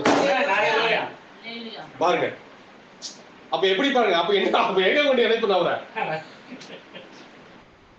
தேவன் என்னுடைய இயேசு கிறிஸ்து ஊழியத்தில் பெற்றுக்கிட்டதை விட என்னுடைய ஊழியத்தில் அதிகமா பெற்றா சொல்றேன். ஏன்னா அவருடைய ஊழியர் எத்தனை வருஷங்க? 3.5 வருஷம் தான். ஆனா இவருடைய ஊழியர் எத்தனை வருஷங்க? கிட்டத்தட்ட 19-20 வருஷம் தொடர்ந்து வந்துச்சு. அவர் 33 ஊழியத்தை ஆரம்பிச்சார் தீர்க்கதரிசி. அல்லேலூயா. ஆனா 47 தான் செய்தி ரெக்கார்ட் பண்ண ஆரம்பிச்சிச்சு. 33 ஊழியத்தை ஆரம்பிச்சிட்டாரு. 33 தரிசனம் வந்துருச்சு அவருக்கு. 7 தரிசனம், பிரதான தரிசனம் இருக்கு பார்த்தீங்களா? 7 தீர்க்க தரிசனமும் 33 கண்டுட்டாரு. அவர் முதலாக சபையை ஆரம்பிக்கிறதுக்காக 7 நாள் உபவாசம் பண்றாரு தீர்க்கதரிசி. உபவாசம் போட்டு ஜெபிக்கிறார். உபவாசம் போட்டு ஜெபிக்கும் போதே அந்த 7 தரிசனத்துக்கு படிப்படியா காமிச்சார். ஹிட்லர், அந்த ஏக்மேனு, அந்த முசோலினு, ஹிட்லரு, இந்த மாதிரி எல்லா காரியத்தையும் உலக போர்ல இருந்து அந்த 10 பெண்களுடைய கார் வருது, அந்த காரியங்கள் வருது, அப்பல வந்து ஆள் இல்லாத ரிமோட்டு கார் வருது, இப்படி எல்லா காரியத்தையும் பார்த்துட்டாரு, சொல்லிட்டாரு. அல்லேலூயா. ஆனா படிப்படியா இன்னைக்கு பார்த்தீங்கன்னா எல்லாம் முடிஞ்சிருச்சு. ஒன்னே ஒண்ணுதான் இன்னைக்கு வந்து மீதியா இருக்கு. என்ன தெரியுமா? அமெரிக்கா புகைக்காடு ஆகுறது மட்டும்தான். நமக்கு அமெரிக்கான்னு நம்ம நினைச்சிட்டு இருக்கிறோம். அமெரிக்கா முழுவதும் புகைக்காடு ஆகும் போல இருக்குது அப்படிலாம் நினைக்காதீங்க. திடீர்னு எங்கேயாவது அமெரிக்காவில் ஒரு சின்ன ஊர் கூட என்ன செஞ்சிருக்கலாம், அழிஞ்சு போகலாம் புகையில. நம்ம அவங்க என்ன நினைக்கிறாங்கன்னா அமெரிக்காவே புகைக்காரன்னு நினைச்சுட்டு இருக்கலாம். நீங்க நிறைய மக்கள் இல்ல, ஒரு சின்ன நமக்கு தெரியாத மாதிரி நடந்து புடிச்சிட்டு போயிட்டே இருக்கும். ஏன்னா நடந்ததெல்லாம் அப்படிதான் நடந்துட்டு இருக்குது. இன்னைக்கு இப்ப நீங்க வீடியோல டிவில ஒரு தமிழ் ஆளுங்க அங்க இருக்கிறாங்க, பிராமணர் அங்க அமெரிக்கால இருக்காங்க. அவங்க வந்து போன் பண்றாங்க காருக்கு. கார் வந்து தனியா வருதுங்க. கார் தனியா வருது. தானே அப்படி திருப்பி சரிங்க, அப்படி திருப்பி சரிங்க. கார் டோர் திறக்குது. அவங்க கார்ல உட்காந்துக்கிறாங்க. கார்ல உட்காந்துட்டு அதுல வந்து என்ன இருக்குது, அதுல வந்து இந்த ஏரியாவுக்கு போன அவங்க தட்டுறாங்க. அந்த ஏரியாவுக்கு தானே கார் கொண்டு போயிட்டு ரிமோட்டோட தேவையில்லை இன்னைக்கு. அல்லேலூயா. அப்ப எந்த அளவுக்கு வளர்ந்துட்டு பாருங்க. அப்ப தீர்க்கதரிசி எப்ப பார்த்தாரு? அத 33 பார்த்தாரு. அவருடைய ஊழியம் முடியறதுக்கு முன்னாடியே சொல்லிட்டாரு, இது கார் வந்துருச்சு அப்படின்னு சொல்லி. அல்லேலூயா. அல்லேலூயா. சோ அப்ப நம்ம நல்லா பார்ப்போம்னா அந்த அளவுக்கு நாம் நெருக்கத்துல இருக்கிறோம் சகோதர சகோதரி. முதல்ல நெருக்கத்துல இருக்கிறோம். நம்ம பார்ப்போம், தீர்மானத்தை பார்ப்போம். பாருங்க, அப்ப இந்த ரூத் ஒரு ஒரு உறுதியான தீர்மானம் எடுக்கக்கூடிய அந்த சூழல்ல, தீர்மானம் எடுத்த அந்த நேரத்துல அவளுக்கு படிப்படியாக சோதனையானது இருந்துச்சு. அல்லேலூயா. அவளுக்கு படிப்படியாக சோதனையானது வந்துருச்சு. அல்லேலூயா. அப்ப சோதனை நேரம் வரும்பொழுது நமக்கும் அந்த மாதிரி தான் வரும். நமக்கும் அந்த மாதிரி தான் சோதனை வரும். எதுக்குனாக்கா நம்ம வந்து எடுத்த அந்த தீர்மானத்துல உறுதியா இருக்கோமா இல்லையா அப்படிங்கறத பார்க்கறதுக்கு தான் அந்த சோதனைகளும் அந்த காரியங்கள் நமக்கு வருது. அல்லேலூயா. அப்ப நம்ம அந்த சூழ்நிலைக்குள்ளாக நம்ம வரும்பொழுது சகோதர சகோதரியே, நம்ம எடுத்த தீர்மானத்துல நம்ம உறுதியா இருக்குங்கிறதுக்கு தான் நம்ம இதெல்லாம் நம்ம வேத பாடத்துல நம்ம கத்துக்கிறோம். அல்லேலூயா. வேத பாடம் நமக்கு கத்துக்கிறது என்ன சகோதர சகோதரியே, நம்ம எடுத்த தீர்மானத்துல ரூத்தை போல நம்ம உறுதியா இருந்த போலதான் அந்த உறுதியான தன்மை தான் அவன் என்ன செஞ்சுனாக்கா அடுத்த ஸ்டெப்புக்கு அவள் கொண்டு போயிடுச்சு. இப்ப நல்லா புரிஞ்சுக்கொள்ளுங்க, அவளுக்கு அந்த சோதனை வருது, ஆனா அது முடிவா? இப்ப எப்படி நீங்க அந்த படிப்படியா ஒரு கிறிஸ்துவனுடைய வாழ்க்கை, ஒரு கிறிஸ்துவனுடைய வளர்ச்சி பார்த்தீங்கன்னாக்கா படிப்படியா தான் வச்சுக்கிறார் தேவன். நீதிமானாக்கப்படுதல், பரிசுத்தமாக்கப்படுதல், பரிசுத்த அபிஷேகம். அப்புறம் என்ன கேட்டீங்கன்னாக்கா, அதாவது வார்த்தையில தன்னுடைய ஸ்தானத்துல பொருத்தப்படுது. 4 காரியங்களை பாருங்க. அல்லேலூயா. நீங்க நல்லா பாத்தீங்கன்னாக்கா அவங்க நீதிமானாக்கப்படுதுங்கிற ஒரு காரியத்தை வந்துடுறாங்க. ஆனா வந்ததுக்கு அப்புறம் என்ன திரும்ப வரும்? சோதனை வரும். அது உறுதியா இருக்குமான்னு சோதனை வரும். அல்லேலூயா. ஆனா நல்லா புரிஞ்சுக்கொள்ளுங்க, முடிவு வந்துருச்சா? முடிவு நம்ம தேவன் எதுக்காக அதுதான் வந்துருச்சா? வரல. அந்த ப்ராசஸிங்ல இருக்கோம் நம்ம. அல்லேலூயா. இப்ப நீங்க பாத்தீங்கன்னா செகண்ட் கம்மிங்கும் அப்படிதான் வந்துருச்சு, ஆனா முடியல. நீங்க முடிஞ்சிட்டு சொல்லும் போது அங்க பிரச்சனை ஏற்படுது. அல்லேலூயா. அல்லேலூயா. இப்ப வந்ததுக்கு அப்புறம் தான் பிரதான தூதருடைய சத்தமானது வந்ததுக்கு பிற்பாடுதான் அந்த சத்தம் தான் நம்மளை வந்து அவருடைய அந்த மனவாட்டிங்கிற அலங்கரிக்கக்கூடிய காரியத்துக்கு நம்ம கொண்டு போகுது. அல்லேலூயா. அப்ப அந்த 7 எக்காலம் சொல்றாரு பார்த்தீங்களா? எக்காலத்தை குறித்து தீர்க்கதரிசி பேசும்பொழுது பாருங்க, ஒரு காரியத்தை நான் சொல்லிட்டு போறேன். இந்த செய்தி அவ்வளவு விஷயத்தை அவர் சொல்றார் பாருங்க. இந்த அயர்மேர் இதுவா சமயங்கிற செய்தியில் சொல்றாரு, ஞாயிறன்று பாருங்க, ஞாயிறன்று பிரசங்கம் செய்ய நான் இங்கு வந்திருந்தேன். பிரசங்கம் செய்வதன் மூலம் அதன், அதாவது நான் செய்தியில் சொல்றேன், ஐயா இதுதான் முடிவு அடையாளமா செய்தி பக்கம், அதாவது பேரா வந்து 416 இருந்து சொல்றேன், படிக்கிறேன். 416, 17, 18 சரிங்களா? சொல்றாரு, எனக்கு தெரியவில்லை அயன்மேர், எனக்கு தெரியவில்லை. என் சகோதரர் என்ற முறையில் நான் உம்முடைய உங்களிடம் கூறுகிறேன், எனக்கு தெரியாது. இதுதான் இதுதான் சமயமா? அந்த ரகசியம் எல்லாம் முடிந்து விட்டதா? முழங்குதல் அனைத்தும் முடிந்து விட்டதா? அவர் வரும்போது எடுத்துக்கொள்ளப்படுதலில் செல்வதற்கென இங்கு குழுமையுள்ள இந்த சிறு குழு எடுக்கப்படுதலுக்கேற்ற விசுவாசத்தை பெற்றுக்கொள்வதற்காக அந்த 7 இடி முழக்கங்களும் இதோ ஏதோ ஒன்றை கூற ஆயத்தமா இருக்கின்றனவா? பாருங்க, அப்போ 7 இடி முழக்கங்கள் என்ன சொல்லுதுங்க சொல்றாங்க கேட்டீங்கன்னாக்கா, எடுத்துக்கொள்ளப்படுதலுக்கான விசுவாசத்தை அந்த இடி முழக்கம் தான் கொண்டு வருகிறார். சரி, அதாவது எடுத்துக்கொள்ளப்படுதலுக்கான விசுவாசத்தையே இடிமுழக்க செய்தி கொண்டு வருது. இப்ப இடிமுழக்க செய்தி எதுல இருக்குன்னு கேட்டீங்கன்னாக்கா, இப்ப நீங்க நல்லா நீங்க நம்ம படிப்படியாக சொல்லும்போது முதல் எடுக்கும் போதே அல்லது வந்து சபைகள் நடக்கும் போதே முதலாக சபை காலத்தை நம்ம சரியா புரிஞ்சுக்கிட்டோம் அப்படின்னாக்கா, தானியேல் 70 வார்த்தை நம்ம சரியா புரிஞ்சுக்கலாம். புரியுங்களா? தானியேல் 70 வார்த்தை நம்ம சரியா புரிஞ்சுக்கிட்டோம் அப்படின்னாக்கா, அங்க 7 சீல்ஸ் நம்ம சரியா புரிஞ்சுக்கலாம். 7 முத்திரை நம்ம புரிஞ்சுக்கலாம். 7 முத்திரை நம்ம சரியா புரிஞ்சுக்கிட்டோம் அப்படின்னாக்கா 7 இடிமுழக்கங்களை என்னன்னு புரிஞ்சுக்கலாம், என்னன்னு தெரிஞ்சுக்கலாம். அப்ப 7 எக்காரங்களை தெரிஞ்சுக்கலாம். அடுத்தது என்னதுங்க இருக்கு? இதுக்கெல்லாம் கீழ்ப்படைய மக்கள் தான் கலசங்கள் ஊட்டப்படுது, கோப கலசங்கள். இல்லையா? புரிஞ்சுங்களா?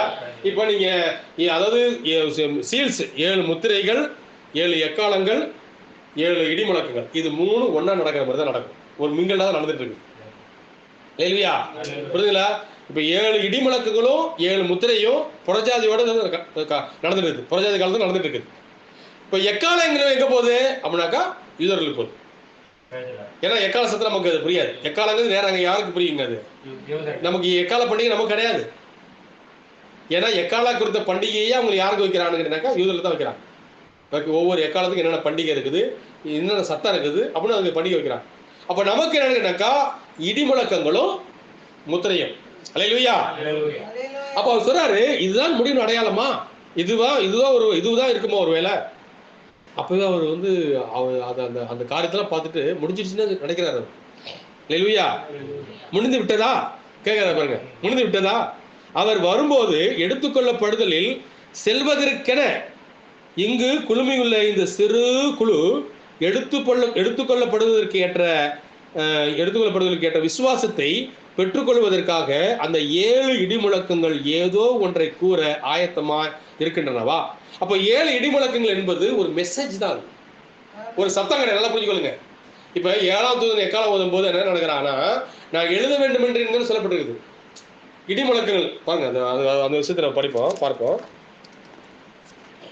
இடிமுழக்கங்கள் சொல்லவைகளை நான் எழுத வேண்டும் என்று இருந்தேன்னு சொல்லப்பட்டிருக்கு பாருங்க.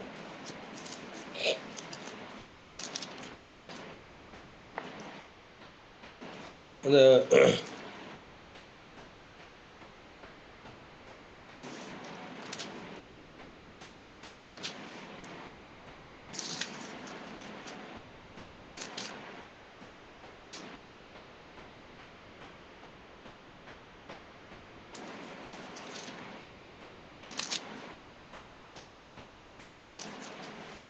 அதாவது அந்த 7 இடிமுழக்கங்கள் சொன்னவைகளை நான் எழுத வேண்டும் என்று இருந்தேன். இடிகளும் தங்கள் சத்தங்களை முழங்கினா அப்பொழுது நான் எழுதாது பாருங்க. 10 நாள் வெளிப்படுத்தும் விசேஷம் 10 நாள்.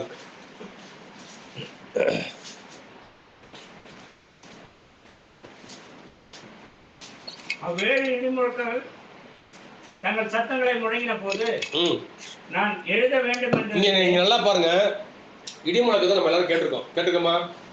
எழுத முடியுமா? அதை இடிமுழக்கத்தை எழுத முடியுமா? இடிமுழக்கத்தை டமால் டிமால் கேக்குதுல, டமால் டிமால் எழுத முடியுமா? அப்ப எழுதுறதுன்னா என்ன அர்த்தம்?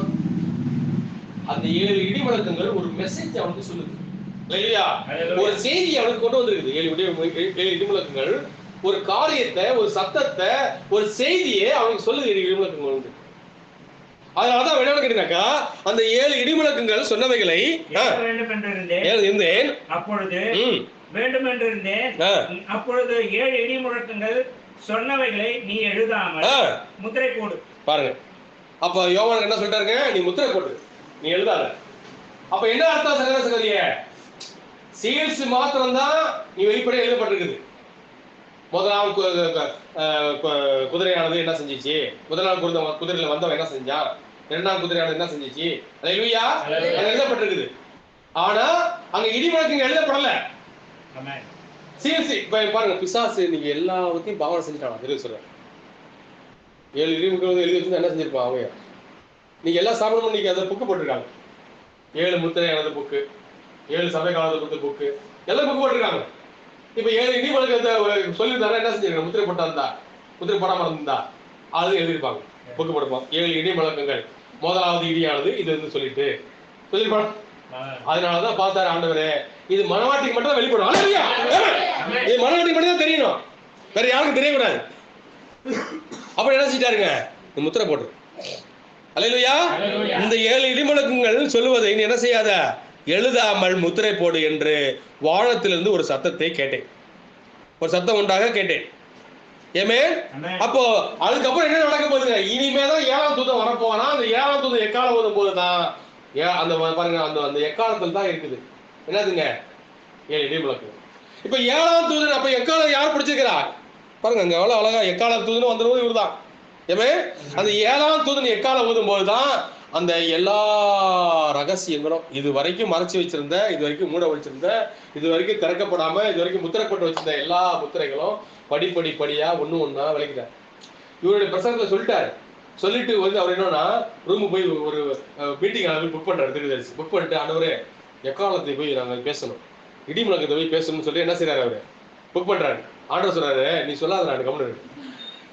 ஏன்? நீ எங்க சொல்லிட்டேங்க. ஏமே, நீ எங்க என்ன செஞ்சிட்ட? நீ சொல்லிட்ட. நீ போய் அப்ப சொல்லிட்டேங்க. அவரு அப்படி சொல்லிட்டேனா? போய் போட்டு கேட்கிறாரு. அவர் வாய்ஸ் அவரு போய் கேட்டு கேட்கிறாரு, என்ன சொல்லிட்டாங்க, என்ன சொல்லிருக்கிறார். அப்ப அவர் என்னென்னலாம் இடியை குறிச்சு எழுதி வச்சிருந்தாரோ அதெல்லாம் ஏற்கனவே முத்திரையில சொல்லப்பட்டிருக்குது. அல்லேலூயா, ஏமே. பாருங்க சார், எப்படிப்பட்ட காரியம் பார்த்தீங்களா? அப்ப நாங்க தான் இடி முழக்க எதிரொலி, இடி முழக்க செய்தி நாங்க தான் வச்சுக்கிறோம் அப்படின்னு ஒரு பலம் அங்க இருக்காது. ஒருத்தர் அங்க கிடையாது.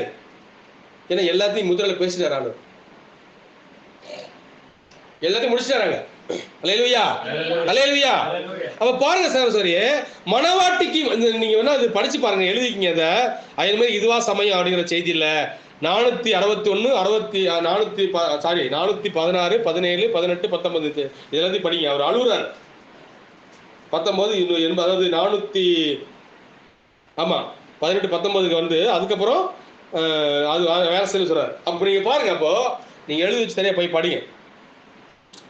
அப்போ அவ்வளோ அந்த மாதிரியான காரியங்கள் அப்படி அந்த சூழ்நிலை நடந்துட்டு இருக்கு. எப்பங்க? 62 நடந்துருச்சு. நல்லா புரிஞ்சுங்க, 63க்கே அது வரல, 62 நடந்துருச்சு. இடி முழக்கும் சத்தங்களும், அந்த சத்தங்கள் கேட்கும் போது இந்த பிரமிடா கல் விழுந்துச்சான், அதெல்லாம் அப்பவே 62 நடந்துருச்சு. அப்போ ஐமேல் இதுவா சமயம்னு அவர் கொடுக்குறாரு. அப்பவே பார்த்துட்டாரு எல்லாத்தையும். அப்புறம் தான் சீல்ஸ் உடைக்க ஆரம்பிக்கிறாரு. அப்போ இப்ப இந்த 3வது இழுப்பு எப்போ வருது பார்த்தீங்களா? அதுக்கான சத்தத்தை அவருக்கு போட்டதுக்கு அப்புறம் தான் 3வது இழுப்பு அவருக்கு ஆரம்பிக்குது. அதுக்கு முன்னாடி 3வது இழுப்பு ஆரம்பிக்கல. அல்லேலூயா, 3வது இழுப்பு எப்போ ஆரம்பிக்குது? அப்ப அதுக்கு முன்னாடி என்ன செஞ்சிருக்காரு? 62க்கு முன்னாடியே வந்துட்டு, அப்ப 1 வருஷத்துக்கு முன்னாடியே அவர் காத்திருக்கிறாரு. ஆண்டவரே என்னன்னு கேட்கிறாரு. முடிஞ்சிச்சா வந்துட்டாரா? அப்ப இவரு காத்திருக்கிறாரு. இதுதான் முடிவு அடையாளமா? அதுதான் தலைமை கொடுக்குறாரு. இதான் முடிஞ்சிச்சா, ஒருவேளை எடுத்துக்கொள்ளப்படுறது நடந்துருச்சா, எல்லாம் போட்டு குழம்பும்போது தான் ஆண்டு அப்பதான் தெளிவா அங்க அடுத்து பேச ஆரம்பிக்கிறாரு அவர்கிட்ட.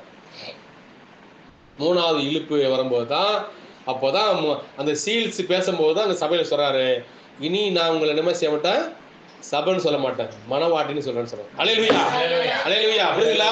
எப்படி வந்து பாத்தீங்கன்னாக்கா, அங்க யாத்திரையில 1வது யாத்திரையில அந்த ஜனங்கள் வந்து வெளிநாட்டுக்கு வரும்பொழுது அந்த ஜனங்களுக்கு அந்த ஒரு பேர் கொடுக்கப்படுது. அது வரைக்கும் அங்க எபிரேயர் தான் கொடுக்கப்பட்டுச்சு அவங்க பேர். அல்லேலூயா. அதுக்கப்புறம் என்னங்க வந்துச்சு? எங்களுக்கு பேரு சபைன்னு கொடுக்கப்பட்டுச்சு. அவங்களுக்கு பேர், அவங்களுக்கு அங்க சபை கொடுக்கப்படுது, இஸ்ரவேல் சபை. அல்லேலூயா. ஏன்னாக்கா அவங்க என்ன வந்துட்டாங்க, சபை என்ன அர்த்தம்? வெளியே அழைக்கப்பட்ட ஒரு காரியம். சபை நடந்துங்க, வெளியே அழைக்கப்பட்ட ஒரு பேர் சபை. எங்க இருந்து வெளியே அழைக்கப்பட்டாங்க? எகிப்துல இருந்து வெளியே அழைக்கப்பட்டாங்க. அவங்களுக்கு சபை கொடுக்கப்படுது. அல்லேலூயா, அல்லேலூயா. சோ அப்ப பாருங்க சகோதரியே, அந்த ரூத் அது ஒரு உறுதியான தீர்மானத்தை எடுக்க வேண்டியவளா அங்க இருக்கிறான். தீர்மானத்தை எடுத்ததுக்கு பிற்பாடு தான் அவங்களுக்கு ஏகப்பட்ட சோதனைகளும் ஏகப்பட்ட பிரச்சனைகளும், திரும்பி போ நான் அவளுக்கு திரும்பி போன வருது. அவளுக்கு நம்ம ஒரு தீர்மானம் எடுத்தா என்ன திரும்ப வரும்? நான் ஒரு பொருளை வாங்க போறேன், அல்லது வாங்க ஒரு ஆயத்தமா இருக்கேன், அல்லது ஆண்டவருக்கு இதை செய்ய போனாக்கா இது செய்யாதன்னு வரும் நமக்கு திரும்ப. புரியுதுங்களா சார்? இதை செய்யாத, இது வந்து தேவனுடைய திட்டமா இருக்காது வரும். நம்ம தீர்மானம் எடுத்துருவோம், அதுக்கப்புறம் தான் அந்த சோதனை வரும். புரிதா சகோதரியே? அல்லேலூயா. அப்ப பாருங்க, முதலாவது தடவை அங்க சொல்லிட்டாரு. 8வது அங்க ரூத் வசனத்துக்கு வந்துருங்க. நம்ம ரூத்துக்கு வந்துருவோம். நம்ம திருப்பி நம்முடைய பாடத்தை நடப்போம். அப்போ 8வது வசனத்துல 1:8 அங்க திரும்பி போகணும் சத்தம் வந்துருச்சு. அப்புறம் 1:11 திரும்பி போகணும் வந்துருச்சு. அப்புறம் 12 பாருங்க. என் மக்களே 12 படிங்க. திரும்பி போங்க, நான் வயது சென்றவள், ஒரு புருஷனுடன் வாழத்தக்கவள் அல்ல. அப்படிப்பட்ட நம்பிக்கை எனக்கு உண்டாயிருக்கு. நான் இன்று இரவில் ஒரு புருஷனுக்கு வாழ்க்கைப்பட்டு பிள்ளைகளை பெற்றாலும் அவர்கள் பெரியவர்களாக மட்டும் புருஷருக்கு வாழ்க்கைப்படாதபடிக்கு நீங்கள் பொறுத்திருப்பீர்களோ அது கூடாது. என் மக்களே, கர்த்தருடைய கை எனக்கு விரோதமா இருக்கிறது. பாருங்க, இங்க அப்படி நினைக்கிறா அவ.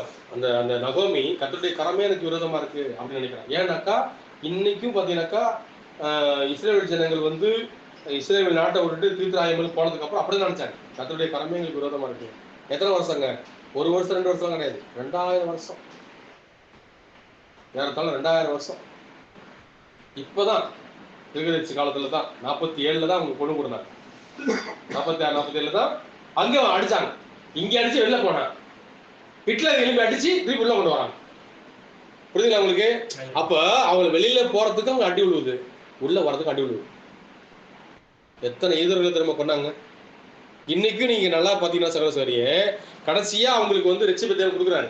எப்படி தான் மறைச்சு கொடுக்குறாரு? சாகடிச்சு தான் எடுத்துக்கிறாரு. ஏன் தெரியுமா? இயேசு கிறிஸ்து சாகடிச்சாங்க இல்லையா? இயேசு கொலை செஞ்சாங்க இல்லையா? இப்ப நமக்கு பாருங்க, நம்ம ரட்சிப்பு எப்படி இருக்கு தெரியுமா? ஒரு காயம் கிடையாது, ஒரு உபதிரம் கிடையாது நமக்கு. நம்ம ரட்சிப்பு கடைசியில் நம்ம வந்துட்டோம். இதுக்கு முன்னாடி நம்மளுடைய சபைக்காரங்களை அநேக பேர் பாடுபட்டாங்க. ஏன்னா அதுக்கான ஆவி அவங்க பண்ணிட்டாங்க. நம்ம ஒவ்வொரு காலத்துலயும் ஒரு ஆவி வருது, ஒவ்வொரு காலத்துல ஒரு மிருகம், அந்த மிருகம் வந்து ஆதிக்கம் எடுத்துக்குது. அல்லேலூயா. ஏமே அந்த முதலாவது குதிரையில வரும்பொழுது பாத்தீங்கன்னாக்கா அங்க ஒரு ஆதிக்கத்தை எடுத்துக்குது. அங்க அதை எதிர்க்கிறதுக்கு அங்க சிங்கம் தேவைப்பட்டுச்சு. 2வது குதிரையில சிகப்புல வரும்பொழுது அங்க எதிர்க்கிறதுக்கு அங்க என்ன வந்துச்சுங்க? அங்க காலமுகம் தேவைப்பட்டுச்சு. அல்லேலூயா. 3வது அங்க பாத்தீங்கன்னாக்கா என்ன வந்துச்சுங்க? அங்க 3வது குதிரை மங்கின நிறம் இல்ல கருப்பு வந்துச்சு நினைக்கிறேன். முதல் வெள்ளை, அப்புறம் சிகப்பு, அப்புறம் வந்துச்சுங்க கருப்பு வந்துச்சு. அப்ப கருப்பு டார்க் கருப்பு வரும் பொழுது அங்க அவங்களுக்கு என்ன தேவைப்படுச்சுன்னு கேட்டீங்கன்னாக்கா மனித பங்கு தேவைப்படுச்சு. இப்ப மங்கின நிறம் வரும் பொழுதுதான் இங்க மங்கின நிறம் தான் இது 3 கலந்து இருக்குது. எதுன்னு கண்டுபிடிக்க முடியாது. இப்ப இங்க வெள்ளையாவது வெள்ளைன்னு தெரிஞ்சு போச்சு, சிகப்பாவது கருப்பு தெரிஞ்சு போச்சு, இங்க கருப்பாவது கருப்பு தெரிஞ்சு போச்சு. இங்க மங்கின நிறம் வரும் பொழுது என்ன தெரியும்? ஒண்ணுமே தெரியாது. அப்ப அங்க என்ன தேவை? அங்க இங்க 3 பாலூட்டு வகை சேர்ந்தது. யாருங்க? சிங்கம், காளை, மனுஷன். இவங்க 3 பேரும் என்னதுங்க? பாலூட்டு. இவங்க 3 பேரும் இந்த ரூம்ல என்ன நடக்குது இங்க இருந்தா அங்க பக்கத்துக்கு தெரியாது. ஆனா கழுகு அப்படி கிடையாது. அல்லேலூயா. இங்க 4வது மிருகமானது வரும் பொழுது, மங்கின நிறம் குறைந்த வரும் பொழுது அங்க 4வது மிருகமானது என்ன செய்யுதுங்க? 4வது ஜீவன். அது ஜீவன். ஜீவன் வந்து பாக்குது. என்ன ஜீவன் பாக்குதுங்க? கழுகு ஜீவன் பார்த்து எங்க நடக்குது இது என்ன காலம், இந்த காலத்துல என்னென்ன வரும். அல்லேலூயா. ஏமே பாருங்க, இந்த 3 சபைக்கு பேர் கொடுக்கப்படல. 4வது 3 குதிரையில வரவனுக்கு பேர் கொடுக்கப்படல. 4வது வரவனுக்கு தான் பேர் கொடுக்கப்படுது. அல்லேலூயா. நம்ம அடுத்த வார்த்தை அதை பார்க்கலாம். அல்லேலூயா. ஏமே அப்ப பாருங்க சகோதரியே, இந்த சோதனையானது வேதனையானது அங்க வரும் பொழுது அந்த நகமை சொல்றா, தேவன் எனக்கு விரோதமா இருக்கிறான்னு சொல்றான். ஏமே அல்லேலூயா.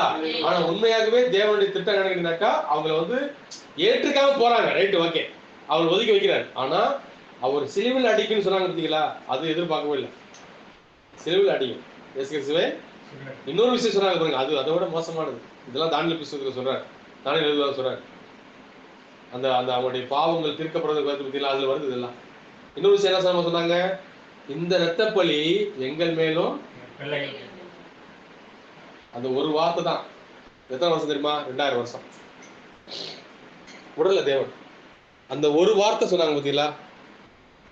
இப்ப அவன் கை கழுவுறான், அவன் கை கழுவிட்டே இருக்கிறான். இனி கழுவுறான் யாருங்க? பிலாத்து. நாளை கழுவுறான், நாளை கழுவுறான், அதுக்கு நாள் கழுவுறான், அடுத்த நாள் கழுவுறான், கழுவிட்டே இருக்கிறான். கடைசி வரைக்கும் கழுவி கழுவி கழுவி கழுவி குளத்திலே வந்து கழுவி செத்துக்கிட்டான். குளத்துல செத்துக்கிட்டான் பிலாத்து. திரும்ப கடைசியில் உள்ள தண்ணியை கொண்டு போயிட்டான். அவன் மெட்டரா ஆயிட்டான். தெரியுமா உங்களுக்கு? அவன் இந்த பரிசுத்த ரத்தத்துக்கு நான் பங்காளி கிடையாதுன்னு சொல்லி கை கொண்டு பார்த்தீங்களா? அந்த கை கொண்டு தப்ப போச்சு. ஏன்னா அவனுக்கு அந்த அதிகாரம் இருந்துச்சு, இயேசு கிறிஸ்து விடுதலை பண்ற அதிகாரம் அவனுக்கு இருந்துச்சு. யூதர்கள் வந்து சும்மா கிடையாது, சாரி அந்த ரோமர்கள் வந்து யூத காலத்துல அங்க இருக்கும் பொழுது சும்மா கிடையாது, ரோமர்கள் அடிச்சு ஒடுக்குனாங்க. நீங்க அந்த அந்த சில சில படங்கள்லாம் நீங்க பார்க்கும்போது உங்களுக்கு தெரியும், அந்த யூதர்களுக்கு வச்சு அந்த அவங்களுடைய ரோமர்கள் என்னென்ன ஒடுக்குதல் பண்ணாங்கன்னு நொறுக்கி எடுத்துட்டாங்க அந்த யூதர்கள். யாரு? ரோமர்கள். இப்ப அவங்க குரல் எழுப்பும்போது நான் 10 சிப்பாய் அனுப்பி அடிச்சான்னு வச்சுங்களேன், எல்லாம் செதறி போயிருக்கும். ஆனா அவன் செய்யவே இல்லை. ஏன்னா அங்க அரசியல் தந்திருக்கான் இருந்தான். அவனுக்கு முழு அதிகாரம் சொல்றாரு பாருங்க. அந்த பிலாத்து அன்னைக்கு இயேசு கிறிஸ்துவ விடுதலை ஆக்கிறதுக்கு அவனுக்கு முழு அதிகாரம் இருந்துச்சு. ஆனா அவன் கை கழுவி தப்பிக்க பார்த்தான் பாத்தீங்களா? இந்த கை கழுவுனதே அவனுக்கு வந்து தப்பா போச்சு. எங்க பார்த்தாலும் அவன் கையெல்லாம் பார்க்கும்போது என்ன தெரியுமா? ரத்தமா இருக்காது. கையை பார்க்கும்போது அவன் ரத்தமா இருக்குது, போய் கழுவுறான். இங்க பார்த்தா ரத்தமா இருக்குது. நமக்கு எப்படி இருக்கு? ரத்தமா தான் எப்படி இருக்கு கையை? அப்படி பார்த்து பைத்தியமா ஆயிடுச்சு. அவன் பைத்தியமாகி ஒரு குளத்திலேயே வந்து கை கழுவி பார்த்தா போகவே இல்லை ரத்தம், செத்தே போச்சு. சகோதரியே, அது போலதான் இன்னைக்கு வந்து அந்த இயேசு கிறிஸ்து வந்து எதிராக பேசுறாங்க அன்னைக்கு ஒரு வார்த்தை பிலாத்து. இப்ப அவன் சாதாரணமா கை கழுவுனதுக்கே இந்த தண்டனை அப்படின்னா, இந்த ஜனங்கள் வாயை திறந்து சொல்றாங்க. அறிக்கை பண்ணுவது வந்து ரொம்ப மோசமான ஒரு காரியம் சொல்றாங்க. அதனாலதான் நம்ம கிறிஸ்தவர்கள் வீட்டுல நீங்க வந்து அந்த வாயின் அறிக்கை இருக்கு பார்த்தீங்களா, அது பண்ண விடாது, தப்பான வாயின் அறிக்கை. இல்லையா? ஏன்னா ஆண்டவரே நமக்காக எப்படி பதில் பேசுறாரு? நம்ம அறிக்கையை வச்சுதான் பதில் பேசுறோம். பதறி கூட சில விஷயம் நம்ம பேசக்கூடாது. பிள்ளைகளையோ குடும்பத்திலேயோ பதறி கூட பேசுறோம். ஆனா நமக்கு அப்படி வரும், சோதனை வரும். அந்த தீர்மானம் நம்ம அது மாதிரி அந்த தீர்மானம் எடுக்கும்போது தான் சோதனை வரும். பிசாசு அப்பதான் என்ன செய்வான்? பதறி பேசுற அளவுக்கு டென்ஷன் உண்டாகும். அறிக்கை, அந்த ஜனங்கள் அறிக்கை விட்டாங்க. இந்த ரத்த அவங்க கையில் உடனே அந்த ரத்த பழி எங்கள் மேல எங்களுடைய பிள்ளைகள் மேல உள்ளட்டுன்னு சொன்னாங்க. அதே போலதான் எத்தனை சந்ததி 2000 வருஷமா எத்தனை பேர் பிறந்தாலும் தெரியாது, அத்தனை பேரையும் அந்த அந்த ஹிட்லரு, முசோலினு, ஏக்மேனு, ஸ்டாலின், இந்த 4 மரண தூதர்கள் ஆகும். இந்த 4 மரண தூதர்கள் வெளிப்படுத்த சொல்லப்பட்டிருக்கு. 4 மரண தூதர்களும் கொளுத்து அடின்னு அடிச்சாங்க அந்த யூதர்கள். அல்லேலூயா. அதுக்கு மேல என்ன செஞ்சான்? தீர்த்தராயன் வந்து அடிச்சு வரலி வெட்ட விட்டான் போகிறான்னு. அப்புறம் திருப்பி அவங்க என்ன செஞ்சாங்க? உள்ள கொண்டு வரதுக்கு அடிக்க. அதுதான் அவன் சொல்றா, ரூத்து அந்த நகோமி சொல்றா, தேவனுடைய கரை எனக்கு விரோதமா இருக்குன்னு சொல்றான். அல்லேலூயா. அந்த தேவனுடைய கரை விரோதமா இல்ல. அங்க நல்லா புரிஞ்சுக்கணும். சரியே, அவங்க அந்த தேவனுடைய அப்பத்தின் வீட்டை விட்டு அங்க போயிருக்கூடாது. அப்ப தேவன் அனுமதிச்சாலும் கூட அங்க ஒரு காரியத்தை அனுமதிக்கிறார். அந்த 3 பேர் வந்தாங்க இல்லையா, அந்த திருத்துவம் அங்க மறிக்கணுங்கிறதுக்காக தான் அங்க அனுமதிச்சார். ஏமே அல்லேலூயா. அந்த 3 பேர் திருத்துவம் மறிச்சா மட்டும்தான் அங்க தேவத்துவம் மனது எழும்பும். தேவத்துவம் அது போவாஸ் எழும்ப முடியும். அல்லேலூயா. ஏமே புரியல சரியே, இந்த 3 பேர் திருத்துவம் மறிக்கணும். அதுக்குதான் அங்க வெளியே வரட்டுறாரு. இன்னைக்கு என்ன செய்யறாங்கனாக்கா, திருத்துவம் வந்து இன்னைக்கு மரணத்தை தான் கொண்டு வருது. அல்லேலூயா. திருத்துவம் என்ன செய்யுதுங்க? மரணத்தை கொண்டு வருது. அந்த திருத்துவம் என்ன பார்த்தீங்களா, அந்த 3 குதிரையில வந்த பேருக்கு 3 பேருக்கும் பேர் கிடையாது. திருத்துவத்துக்கு பேர் நாமம். அது திருத்துவது நாமமே கிடையாது. பிதாங்கிற நாமம் கிடையாது, குமாரன் நாமம் கிடையாது, பரிசுத்த நாமம் கிடையாது. அப்போ நாமம் இல்லாத பெயர் இல்லாத அந்த 3 குதிரை சவாரி செஞ்சிச்சு பார்த்தீங்களா. நாமம் இல்லாத 3 குதிரை திருத்துவத்துக்கு அடையாளமா இருக்குது. அது என்னதை கொண்டு வந்துச்சு? 4வது குதிரையில மரணத்தை கொண்டு வந்துச்சு. 4வது குதிரை பேர் என்னதுங்க? மரணம். பாத்தீங்களா? அப்போ இன்னைக்கு திருத்துவத்தை சவாரி செய்யற மக்கள் என்னத்துக்கு போவாங்க? அங்க மரணத்துக்கு போவாங்க. அல்லேலூயா. எவ்வளவு அழகா சொல்லப்பட்டிருக்கு சர்வசரியே. அன்னைக்கு திருத்துவ பேரை கொண்டு என்ன செஞ்சு அந்த குதிரைகள் 3 குதிரைகள் பேர் இல்லாம வந்துச்சு, பட்ட பேர்ல வந்துச்சு. அந்த தவளைக்கு ஒப்பான ஆகும் சொல்லப்பட்டிருக்கு இந்த காரியம். அல்லேலூயா. அது போகும்போது அதுக்கு பேரே கொடுக்கப்படல. அந்த 3 குதிரைக்கும் 3 குதிரையில இருந்தவனுக்கு பேர் கொடுக்கப்படல. 4வது குதிரையில வந்தவனுக்கு தான் பேர். எதனால தெரியுமா? இந்த 3 திருத்துவத்தை குறிக்குது. அல்லேலூயா. நல்லா ஞாபகம் வச்சுக்க சகோதரியே. அப்போ இன்றைக்கும் இன்னைக்கு திருத்துவத்தை நம்பி இருக்கிற, திருத்துவத்தை சவாரி செய்கிற, திருத்துவத்தை நம்பியே ஓடிக்கொண்டிருக்கிற மக்கள், அல்லேலூயா, கடைசியா 4வது தூதன் 4வது குதிரையில வர வேண்டாம், மரணத்தை கொண்டு வர பார்க்கலாம். ஏமே அல்லேலூயா. நம்ம தேவதூதன் வந்துட்டோம். நம்ம அல்லேலூயா. நம்ம அந்த குதிரையை பிடிச்சி சவாரி செய்யல. ஏன்னா அவனுக்கு என்னங்க அது பாதாளம் அவனுக்கு பின்னு சென்றுச்சான். 4வது குதிரை நாம அதெல்லாம் எடுப்போம். பாத்தீங்கன்னா பாதாளனுக்கு பின் செல்லுது. பாதாளம் செல்லுது என்ன அர்த்தம்? இது வரைக்கும் பாதாளம் கீழே தான் இருந்துச்சு. நான் 3 சபை காலம் வரைக்கும் பாதாளத்துல தான் கீழே தான் இருந்துச்சு. ஆனா 4வது குதிரை சவாரி செய்யும் போதுதான் மரணங்கிற ஒரு தூதன் வந்து பாதாளத்தையும் மேல கொண்டு வந்துட்டான். அதனாலதான் தீர்க்கதரிசி பார்க்கும்போது பாதாளத்துல ஒரு சின்ன புள்ளியில சாகுற அந்த ஸ்டேஜ்ல வந்து ஒரு ஆவி பாக்குறாங்க. பாதாளத்துல வந்து விழ தர்றாரு. அவர் வந்து காலில் அவருடைய நண்பர் சுட்டுறாரு. தீர்க்கதரிசி நண்பர் வந்து சின்ன பிள்ளையில ஒரு ஒரு ஒரு 17 வயசு மாதிரி இருக்குது. அப்ப சுட்டுட்டாரு. சுட்ட உடனே அவருக்கு மரண தருவாயில போயிட்டார். போய் ஆஸ்பத்திரியில் அட்மிட்ல இருக்கும்போது அவர் பாதாளத்தில் இறங்குற கேக்குது. அதாவது அடித்தளம் இல்லாத பாதாளம் சொல்றாங்க, பாட்டம்லெஸ் பிட்னு சொல்றாங்க. அது பேர் அடித்தளமே கிடையாது. அப்படியே குதிச்சுட்டே இருக்கும். எப்படி இருக்காது? அக்னி அக்னி எரியும், குதிச்சுட்டே இருக்கும். அம்மா அப்பாவை கூப்பிடுறாரு. கூப்பிடும்போது யாருமே வரலையா அவருக்கு. அப்போ தேவரேன்னு கூப்பிடுறாரு. ஆண்டவரேன்னு கூப்பிடும்போது தான் அவருக்கு ஒரு இறக்க பாராட்டப்படுது. அப்ப அங்க அவர் இந்த ஆவியை பாக்குறாரு. எது ஆவியுங்க? அந்த மாதிரி ஒரு ஆவி பாக்குறாரு. அந்த ஆவி 4ஆம் முத்திரைக்கு கீழே வந்த போது பாதாளம் மேல வந்துச்சு பார்த்தீங்களா? அந்த ஆவி வந்துருக்கீங்க. அவர் வந்து ஷாப்பிங் போகும்போது அவர் மனைவி அவங்க ஷாப்பிங் போறாங்க. போகும்போது பாதாளத்துல வந்து முகத்திலையும் உடம்புலையும் சாயத்தை பூசிட்டு அண்ணா பார்த்தீங்களா, அதே போல சாயத்தை பூசிக்கிட்டு அங்க வராங்க. அதை பார்த்தோன்னா ஒரு தூக்கி ஏற்படுது. ஆஹா, இது எங்கேயோ பார்த்துருக்கேன் பல வருஷத்துக்கு முன்னாடி. பாதாளத்துல பார்த்தது இப்ப எங்க வந்துருச்சுங்கிறாரு. இன்னொரு வேடிக்கை அதை விட மோசம். அவரும் ஒரு நண்பரும் தீர்க்கதரிசியுடைய ஒரு சகோதரனும் போயிருக்காங்க. போகும்போது ஒருத்தவங்க வந்திருக்காங்க. ஒருத்தவங்களை பார்த்துட்டு ஒரு இறக்கப்படுறாரு. ஆஹா, என்ன எப்படி இருக்கிறாங்க, வியாதி ஒரு மாதிரி அவங்க மூஞ்சி பார்க்கறதுக்கு ஒரு மாதிரி இருக்கு, விகாரமா இருந்திருக்கு. அவங்களை பார்த்துட்டு என்ன செய்யறாருன்னா, இவர் போய் கேட்கிறாரு, சிஸ்டர் சகோதரியே, நான் வந்து கர்த்தருடைய ஊழியக்காரன், நான் உங்களுக்காக ஜெபிக்கலாமா, இந்த மாதிரி மூஞ்சி விகாரமா இருக்கு உங்களுக்கு அப்படின்னு சொல்லவும் பக்கத்தில் ஒரு சகோதரர் வந்து அவர் கை தட்டுறாரு. அப்படிங்கிறான், என்ன தனியாக அழைச்சிட்டு போய் அந்த மூஞ்சிக்கு நோயில கிடையாது, அந்த பொம்பளை மேக்கப் போட்டுருக்கிறார். அவர் வந்து அவருக்கு அப்ப என்ன மேக்கப் அவருக்கு தூக்கி ஏற்படுது. ஆஹா, இப்பெல்லாம் மேக்கப் போடுறாங்களா? அவர் ஆச்சரியப்பட்டு அப்படி பாக்குறாங்க. ஆஹா, என்ன இப்படிலாம் போயிட்டு உலகம். அப்ப எந்த அளவுக்கு அவரு பாக்குறாரு. அவர் ஜபம் அவனுக்கு கேட்கிறாரு, நான் உங்களுக்காக ஜெபிக்கலாமா, இப்படி மூஞ்சி விக்காரமா இருக்குது உங்களுக்கு, பயங்கரமா இருக்குது, அப்படி உங்களுக்கு மேக்கப் போட்டது இப்ப எல்லாம் வச்சுறாங்களே அப்படி அதெல்லாம் பண்ணி அவர் கூப்பிட்டு சகோதரர் கை தட்டி கொண்டு போய் தனியாக பேசுறாரு. இல்ல அது மேக்கப் அப்படிங்கிறோம். அல்லேலூயா. அப்ப பாருங்க சார், சரி உலகம் வந்து எந்த அளவுக்கு மோசமா போயிட்டு 4ஆம் முத்திரைக்குள்ளாக. அப்ப 5ஆம் முத்திரை வந்து நமக்கு வரணுமா வரக்கூடாதா? வரணும், வந்தே ஆகணும். சீக்கிரம் வரணும் ஆண்டவரே. நம்ம எப்படியாவது என்ன செய்யணுங்க, ஆண்டவர்கிட்ட போய் ஆகணும். இந்த 4ஆம் முத்திரை முடிவுல நம்ம போயிடுவோம். 5ஆம் முத்திரை நமக்கு கிடையாது, அது யூதர்கள். அல்லேலூயா. பாருங்க, அப்ப அந்த தீர்மானம், அவள் அந்த உறுதியான தீர்மானம் எடுத்ததுக்கு பிற்பாடு தான் அவளுக்கு ஏகப்பட்ட சோதனைகள் வந்து அதுல தடை வந்துட்டே இருக்கு. நமக்கு அதே போலதான் வந்துச்சு. அந்த அந்த அந்த நகோமி சொல்றா, நான் தேவன் என்னை வந்து என்ன செஞ்சிட்டாருங்க, படிங்க அதை. எனக்கு மிகுந்த விசனம் இருக்கிறது என்றார். அப்பொழுது அவர்கள் சத்தமிட்டு அதிகமாய் அழுகிறார்கள். 14 அப்பொழுதுதான் சத்தமிட்டு அழுதார்கள், அதிகமாக அழுதார்கள். ஒர்பால் தன் மாமியை முத்தமிட்டு போனார். அது பாருங்க, ஓர்பால் என்ன செஞ்சிட்டாங்க, முத்தமிட்டு என்ன செஞ்சிட்டாங்க. அப்ப இது வரைக்கும் அவன் வளர்ந்து வந்துட்டு தான் பாத்தீங்களா, என்ன வந்து சபை காலம் வளர்ந்து வளர்ந்து வளர்ந்து வந்து இது வரைக்கும் வந்துச்சு, கழுத்து வரைக்கும் வந்துருச்சு. அல்லேலூயா. அவன் கழுத்து, அவளுக்கு பேருக்கு என்ன அர்த்தம், ஓர்பால்னா கழுத்து, கழுத்தோட முடிஞ்சிச்சு அவன். அல்லேலூயா. இப்ப மணவாளன் யாருக்கு மணவாளன், தலைக்கல் தான் மணவாளன், கழுத்தோட முடிஞ்சிச்சு இவளுக்கு. இப்ப ரூத் மட்டும்தான் என்ன செஞ்சாங்க, அல்லேலூயா, மணவாளனை பாக்குறதுக்கு வர போறாங்க. அல்லேலூயா. எவ்வளவு அழகா வார்த்தை கொடுத்து சேவசங்கரியே.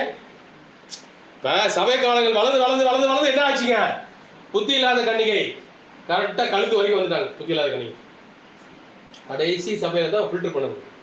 கடைசி சபை காலத்துல தான் அந்த 10ங்கிறது என்னது குறிக்குதுங்க, அந்த 10 சபை 10 காரியத்தை குறிக்குது. அந்த 10 புத்தி இல்லாத கன்னிகை குறிக்குது, 10 கன்னிகளை சம்பவத்தை குறிக்குது. அல்லேலூயா, அல்லேலூயா. இவங்க அந்த அந்த புத்தி இல்லாத கன்னிகைக்கு பிரதிநிதித்துவமாக அந்த ஓர்பால் இருக்கிறா. அவ என்னன்னு கேட்டீங்கன்னாக்கா, நேர கழுத்து வரைக்கும் வளர்ந்து வந்துட்டா. வளர்ந்து வந்துட்டு மணவாளனை வந்து சந்திக்கிற அந்த நேரத்துல, அந்த மணி நேரத்துல கொஞ்சம் உள்ள போறான், கொஞ்சம் நேரத்துக்குள்ள போயிடுவாங்க. அல்லேலூயா. அந்த நேரத்துல என்ன செஞ்சான்னு கேட்டீங்கன்னாக்கா, கழுத்துங்கிற ஒரு பேருக்கு அடையாளமா இருக்கிறது போல அதோட அவர் கட்டாயம் செஞ்சுட்டா, முத்தம் செஞ்சா போயிட்டா. அதுக்கப்புறம் நீங்க நல்லா புரிஞ்சுங்க சகோதரியே, அவளுடைய தீர்மானத்துல போயிட்டா பாத்தீங்களா, தீர்மானத்தை விட்டா பாத்தீங்களா, அவளுடைய பேர் அதுக்கப்புறம் வேதத்தில் எழுதப்படவே இல்லை. அல்லேலூயா, அல்லேலூயா. அதோட முடிஞ்சிச்சு ஓர்பாலுடைய பேரு. அப்ப கனிதா அவர் யாருங்க, புத்தி உள்ள கன்னிகை தான் கனிதா வரா. அப்ப அவர் அடுத்தது பாருங்க, அடுத்தது அவன் போனதுக்கு அப்புறமா அவங்க சொல்றா போயிட்டா. அப்பொழுது 15 படிங்க. அப்பொழுது அவள், இதோ உன் சகோதரி தன் ஜனங்களுக்கும் தன் தேவனிடத்துக்கும் திரும்பி போய்விட்டாலே நீ உன் சகோதரின் பிறகே திரும்பி போ என்றார். பாருங்க, 4வது முறை சொல்றாப்ப. அல்லேலூயா. எத்தனை முறைங்க? ஒரு முறை 2 முறை கிடையாது சோதனை, 4 முறை வந்துச்சு. அதுக்கப்புறம் தான் அவன் என்ன செய்யறா? உறுதியா பேச ஆரம்பிச்சிட்டான். அல்லேலூயா. 4வது முறையும் நமக்கு வரும் சார். சரி, 1வது முறை வந்தாலும் சரிதான், சோர்ந்து போகாத வேண்டாம். 2வது முறை வந்தாலும் சரிதான், சோர்ந்து போக வேண்டாம். 3வது முறை வந்தாலும் சரிதான், சொல்லு. 4வது முறை வரும். என்ன, ஒருவேளை ஆண்டவர் சித்தம் இல்லையோ அப்படின்னு தோணும். புரியுதா உங்களுக்கு? நம்ம எடுத்து தீர்மானம், ஆண்டவருக்கு இது சித்தம் இல்லையோ, இதுவா இருக்குமோ இல்ல அதுவா இருக்குமோ அப்படி தோணும். ஆனா உறுதியா இருக்கும் சகோதர சகோதரியே, உறுதியா இருக்கும் ரூத்தை போல. அல்லேலூயா, அல்லேலூயா. அப்ப ரூத் அதுக்கப்புறம் பேசுறா பாருங்க 16ல. அதற்கு ரூத், நான் உம்மை பின்பற்றாமல் உம்மை விட்டு திரும்பி போவதை குறித்து என்னோட பேச வேண்டாம். இதோட படிட்டா, வாய அடைச்சிட்டா. அல்லேலூயா. அப்ப அதே போலதான் கடைசி சாப்பிடுச்சு. அப்பா சாத்தானே அப்படி சொல்ல ஆண்டவர் சொல்ல இருக்கீங்களா, எனக்கு பின்னால போ சாத்தான்னு சொன்னாங்க. அது வரைக்கும் அவருக்கு இயேசு கிறிஸ்து வந்து சோதனை. அவர் பரிசுத்தாவிக்கு பெற்ற பிறகு அவருக்கு வந்து சோதனை, அவங்களுக்கு உபவாசம் இருக்கிறாரு. அது உடனே வந்து இந்த கல்லுகள் அப்பமா முடியும் என்ன செய்யும் சொல்லும். சொன்னா ஆகும், சொன்னா ஆகுமா ஆகாதா? கண்டிப்பா ஆகும். ஏன்னா தேவன் அவர் இந்த இந்த இந்த வாட்டர் கேனை வந்து என்ன சொன்னார், தங்கம் வாங்கினா கூட ஆயிருக்கும். ஆனா ஏன் அங்க வந்து அவர் செய்யல? அவர் பசி உண்டாயிட்டு, பயங்கர பசி உண்டாயிட்டு. செஞ்சிருக்கலாமே. ஏன்னா அவர் வந்து குரலை வித்து காமிக்கிறவர் கிடையாது. நல்லா புரிஞ்சுக்கணும். அவர் தேவன். பிசாசு சொன்னதுக்கெல்லாம் அவர் ஆடுறதுக்கு வந்து அவர் பிசாசு ஆள் கிடையாது. அவர் தேவ சித்தத்தை நிறைவேற்றபடியா தேவ சித்தத்தை தான் அவர் பார்ப்பாரு. தேவனது செய்வாரா, தேவனது செய்ய மாட்டாராங்கிறத பார்ப்பாரு. இப்ப நம்மளும் தேவ சித்தத்தை நிறைவேற்றதான் இந்த பூமியில இருக்கிறோம். இல்லையா? அப்ப நம்மளும் பிசாசு சொன்னதுக்கு ஆளுங்களும் அவசியம் கிடையாது. அவர் பிசாசு சொல்லுவான் நம்ம காதுல வந்து. எனக்கு பாத்தீங்கன்னா ஒரு தடவை நான் ஊர்ல இருக்கும் போது என்னுடைய பழைய பைக் ஒன்று இருக்குதாங்க. அதுல நான் வந்து வண்டி ஓட்டி போகும்போது பாட்டு பாடிட்டு போறது எனக்கு உலகம். அப்போ ஒரு நாள் பாட்டு பாடிட்டு நான் அப்படிதான் பாட்டு சும்மா இருக்கும் போது பாட்டு பாடிட்டே அப்படி அந்த அந்த என்ன பாட்டு கேட்டீங்கன்னாக்கா, பாடுவேன் பரவசமாகவேன்னு ஒரு பாட்டு இருக்கு. அதுல வந்து ஒரு சரணம், அந்த சரணத்தை பாடிட்டே போறேன். அதாவது ஒன்றுமில்லாத வெறுமையான நிலையில் அப்படின்னு ஒரு சரணம் இருக்கு. அந்த சரணத்தை பாடிட்டே போகும்போது எனக்கு உள்ள ஒரு விசுவாசம் தோணுது. அப்படியே பாடிட்டே போறேன், நல்லா ஒரு இருக்குது. திடீர்னு வண்டி வந்து பெட்ரோல் நம்ம டை ஆகிடுச்சு. எங்கன்னாக்கா இப்போ வீட்டுக்கும் நான் இருக்கிறதுக்கு கிட்டத்தட்ட 5-6 கிலோமீட்டர். நான் காரைக்கால் டவுன்ல இருக்கிறேன். எனக்கு வீடு வந்து கோட்டிச்சேரிங்கிற ஒரு ஊர். காரைக்கால் டவுன்ல நான் இருக்கிறேன். வீட்டுக்கு எனக்கு பார்த்தீங்கன்னாக்கா ஒரு 5-6 கிலோமீட்டர் வித்தியாசம். கையில பைசா இல்லை, பெட்ரோல் ட்ரை ஆயிடுச்சு. இப்போ என் வண்டி சாட்சி அடிச்சா கூட 1 கிலோமீட்டர் வேணா போகும். 5-6 கிலோமீட்டர் போகுமா? போகாது. அப்போ நான் அந்த ஒன்றுமில்லாத வெறுமையான நிலை அந்த பாட்டு வேணா அது பாடும் பாருங்க. ஒன்றுமில்லாத வெறுமை நிலையில் உதவுவாரற்று போகையில், ஒன்றுமில்லாத வெறுமை நிலையில் உதவுவாரற்று போகையில், கண்மலை திறந்து தண்ணீரை சுரந்து, கண்மலை பிளந்து தண்ணீரை சுரந்து, தாகம் தீர்த்த தயவை, தாகம் தீர்த்த தயவை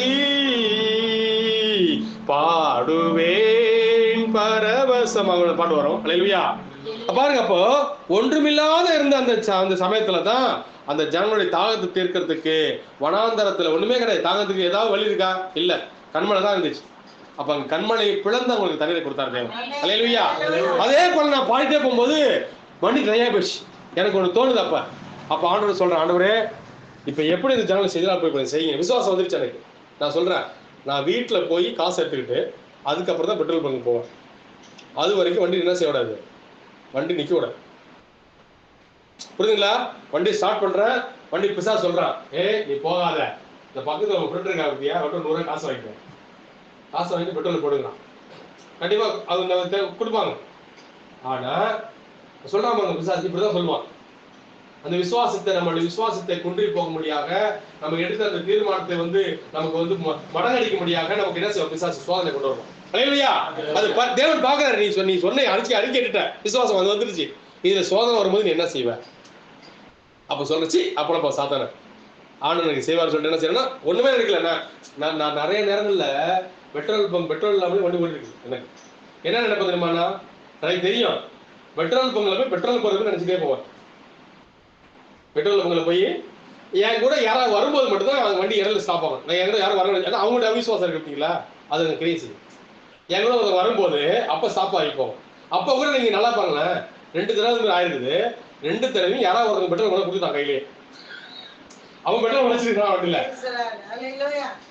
நான் என்ன நினைச்சிருப்பேன், பெட்ரோல் ட்ரை ஆயிடுச்சு, இதுக்கப்புறம் எங்க போகணும், பெட்ரோல் பங்கு போறது வரைக்கும் எனக்கு பெட்ரோல் வண்டி நிக்க கூடாது. அப்ப நான் என்ன நினைச்சிட்டு போவேனாக்கா, நம்ம என்ன நினைப்போம், நமக்கு என்ன பிரமாதம் வரும், தள்ள விட்டுறாங்க, தள்ளு முடக்க வண்டி என்ன தள்ளு மாதிரி நினைப்போம். சரிங்களா? பெட்ரோல் என்ன அவங்க தள்ளு முடக்க நினைச்சிருமா, அந்த தாட்டை வரக்கூடாது. நமக்கு என்ன தள்ளு மாதிரி வரும், பெட்ரோல் பங்கு போய் பெட்ரோல் போறோம்னு நினைப்போம். அல்லேலூயா. அது ஸ்கிப் ஆயிடும் நமக்கு. அல்லேலூயா. அது நம்ம பெட்ரோல் பங்கு போய் பெட்ரோல் போடுறேன், அதுக்கப்புறம் வண்டி போகுது, அதை நினைச்சிட்டு போகுது. அப்போ அது ஸ்டாப் ஆகாது. அப்போ நம்ம கூட யாராவது வந்தாங்கனாக்கா என்ன ஆகும், அவங்களுடைய விசுவாசம் வேணும் பார்த்தீங்களா, ஏன்னா அவங்க நம்ம டிராவல் பண்றாங்க. அப்போ அவங்களுடைய விசுவாசமும் வேணுங்கிறதுனால அவங்க கூட வரும் பொழுது அங்க வண்டி ட்ரை ஆகி நிக்குது. பாதியில நிக்கும் போது என்னுடைய விசுவாசம் இருக்கு பார்த்தீங்களா. அப்ப என்னன்னா, ஆண்டவர் நான் என்ன செய்வேன்னு கேட்கறேன். ஒருத்தர் வந்து வண்டி நிப்பாடுறாரு பக்கத்துல, நிப்பாட்டி அவரு டேங்க் சீட் எடுத்து இதாங்க சார் பெட்ரோல் போட்டுங்க, 100 ரூபாய்க்கு பெட்ரோல் அடிச்சு அவர் கொடுக்குறாரு. நான் உடனே பெட்ரோல் ஊற்றி 100 ரூபாய் காசு கொடுக்குறேன் அங்கே. இல்லையா? அப்ப என் விசுவாசத்தை தேவன் கனம் பண்றான். அப்ப நம்ம விசுவாசத்தை தேவன் கனம் பண்றாங்க. அது நல்லா புரியும் சார். சரியே, அந்த பெட்ரோல் இல்லாம அங்க 5-6 கிலோமீட்டர் போய் அங்க வீட்டுக்கு போய் அதுக்கப்புறம் காசு எடுத்துக்கிட்டு அதுல 1 கிலோமீட்டர் பெட்ரோல் பங்கு போடும். அது போய் பெட்ரோல் போடுற வரைக்கும் வண்டி நிக்கவே இல்லை. அல்லேலூயா. அதுதான் கர்த்தருடைய விசுவாசம் சகோதரரே. ஆமென். அப்போ நம்ம அங்கேயும் நல்லா பாத்துக்குங்க. அந்த காரியம் வரும் பொழுது, நம்ம ஒரு தீர்மானம் எடுக்கும் பொழுது, அந்த காரியத்துல எவ்வளவு சோதனைகள் வந்தாலும் எவ்வளவு பிரச்சனை வந்தாலும் நம்ம உறுதியா இருக்கிறோம் அப்படின்னாக்கா அந்த இடத்துல கர்த்தர் அங்க நிக்கிறார். அல்லேலூயா. அப்பதான் இங்க சொல்றா பாருங்க, அந்த ரூத் சொல்றா, நான் நீர் போகும் இடத்துக்கு நானும் வருவேன், நீ தங்கும் இடத்திலே நானும் தங்குவேன், உம்முடைய ஜனம் என்னுடைய ஜனம், உம்முடைய ஜனம் என்னுடைய ஜனம், உம்முடைய தேவன் என்னுடைய தேவன். பாருங்க, அப்படிப்பட்ட ஒரு தீர்மானத்தை அப்பதான் எடுக்கிறான். அல்லேலூயா. அப்பதான் என்ன செய்யறா, உறுதியான அறிக்கை பண்றான். தீர்மானம் எடுத்துட்டா, மனசுல தீர்மானம் எடுத்துட்டா போகணும்னு சொல்லி தடை வந்துச்சு. ஆனாலும் அவன் என்ன செய்யறாங்கன்னாக்கா அதோட ஸ்டாப் பண்ணிட்டாங்க. இனிமே இதை பேசக்கூடாது, இனிமே திரும்பி போகிற வார்த்தை உனக்கு என்ன சொல்லக்கூடாது, வரக்கூடாது. அவன் பிசாசு என்ன சொன்னா, இனிமே வந்து எனக்கு டிஸ்டர்ப் பண்ண சி சாத்திரம் ஏசு நாமத்துல போ. அப்போ நம்ம பிசாசு என்ன செய்யணும்னா கட்டளை இருக்கு. அல்லேலூயா. சோதனை வரும், பிரச்சனை வரும். இதுதான் தேவன் நம்மகிட்ட எதிர்பார்க்கிறார். அது மட்டும் கிடையாது. இன்னொரு இடத்துல மழை நல்லா பார்த்தீங்கன்னாக்கா ஒரு ஆராதனை நான் போயிட்டு இருக்கோம். நாங்கள் அப்போ வந்து நான் கோடிச்சேரி நடத்தாம வேற ஊர்ல நடத்திட்டு இருந்தேன் ஆராதனை. அப்போ அங்கே போறதுக்கு கிட்டத்தட்ட எப்படி இருந்தாலும் ஒரு 15 கிலோமீட்டர் இருக்குன்னு நினைக்கிறேன். நான் அந்த இடத்துக்கு போறதுக்கு 15 கிலோமீட்டர். நான் ஆராதனை கிளம்பிட்டேன். அங்கே கிளம்பும் போது மழை பெய்யல. கிளம்பி அது கோடிச்சேரிக்குள்ளேயே கிளம்பி கொஞ்சம் போனோம்னா மழை பிடிச்சிச்சு, நல்ல மழை பெய்யுது. விடவே இல்லை ஆராதனை. நான் எப்பயுமே பார்த்தீங்கன்னா பிஃபோரா நான் 1 மணி நேரத்துக்கு முன்னாடி கிளம்பிடுவேன். எப்பவுமே நான் வந்து கரெக்டாக நேரத்துக்கு ஷார்ப்பெல்லாம் வர மாட்டேன். 1 மணி நேரத்துக்கு முன்னாடியே நான் கிளம்பி போயிடுவேன். அப்போ கிளம்பி போகும்போது அந்த டைம் ஆயிடுச்சு. எனக்கு டைம் 1 நேரம் போனால் அது நேரம் 6 நேரம். அப்படியே மனசுக்குள்ள இது ஆண்டவரே என்ன அப்படி இப்போ நம்மளாம் வந்து விட மாட்டேங்குதா. அப்போ வந்து நான் காதில் சந்தேக நீ சொல்லு நினைக்கிறேன், நீ சொல்லு.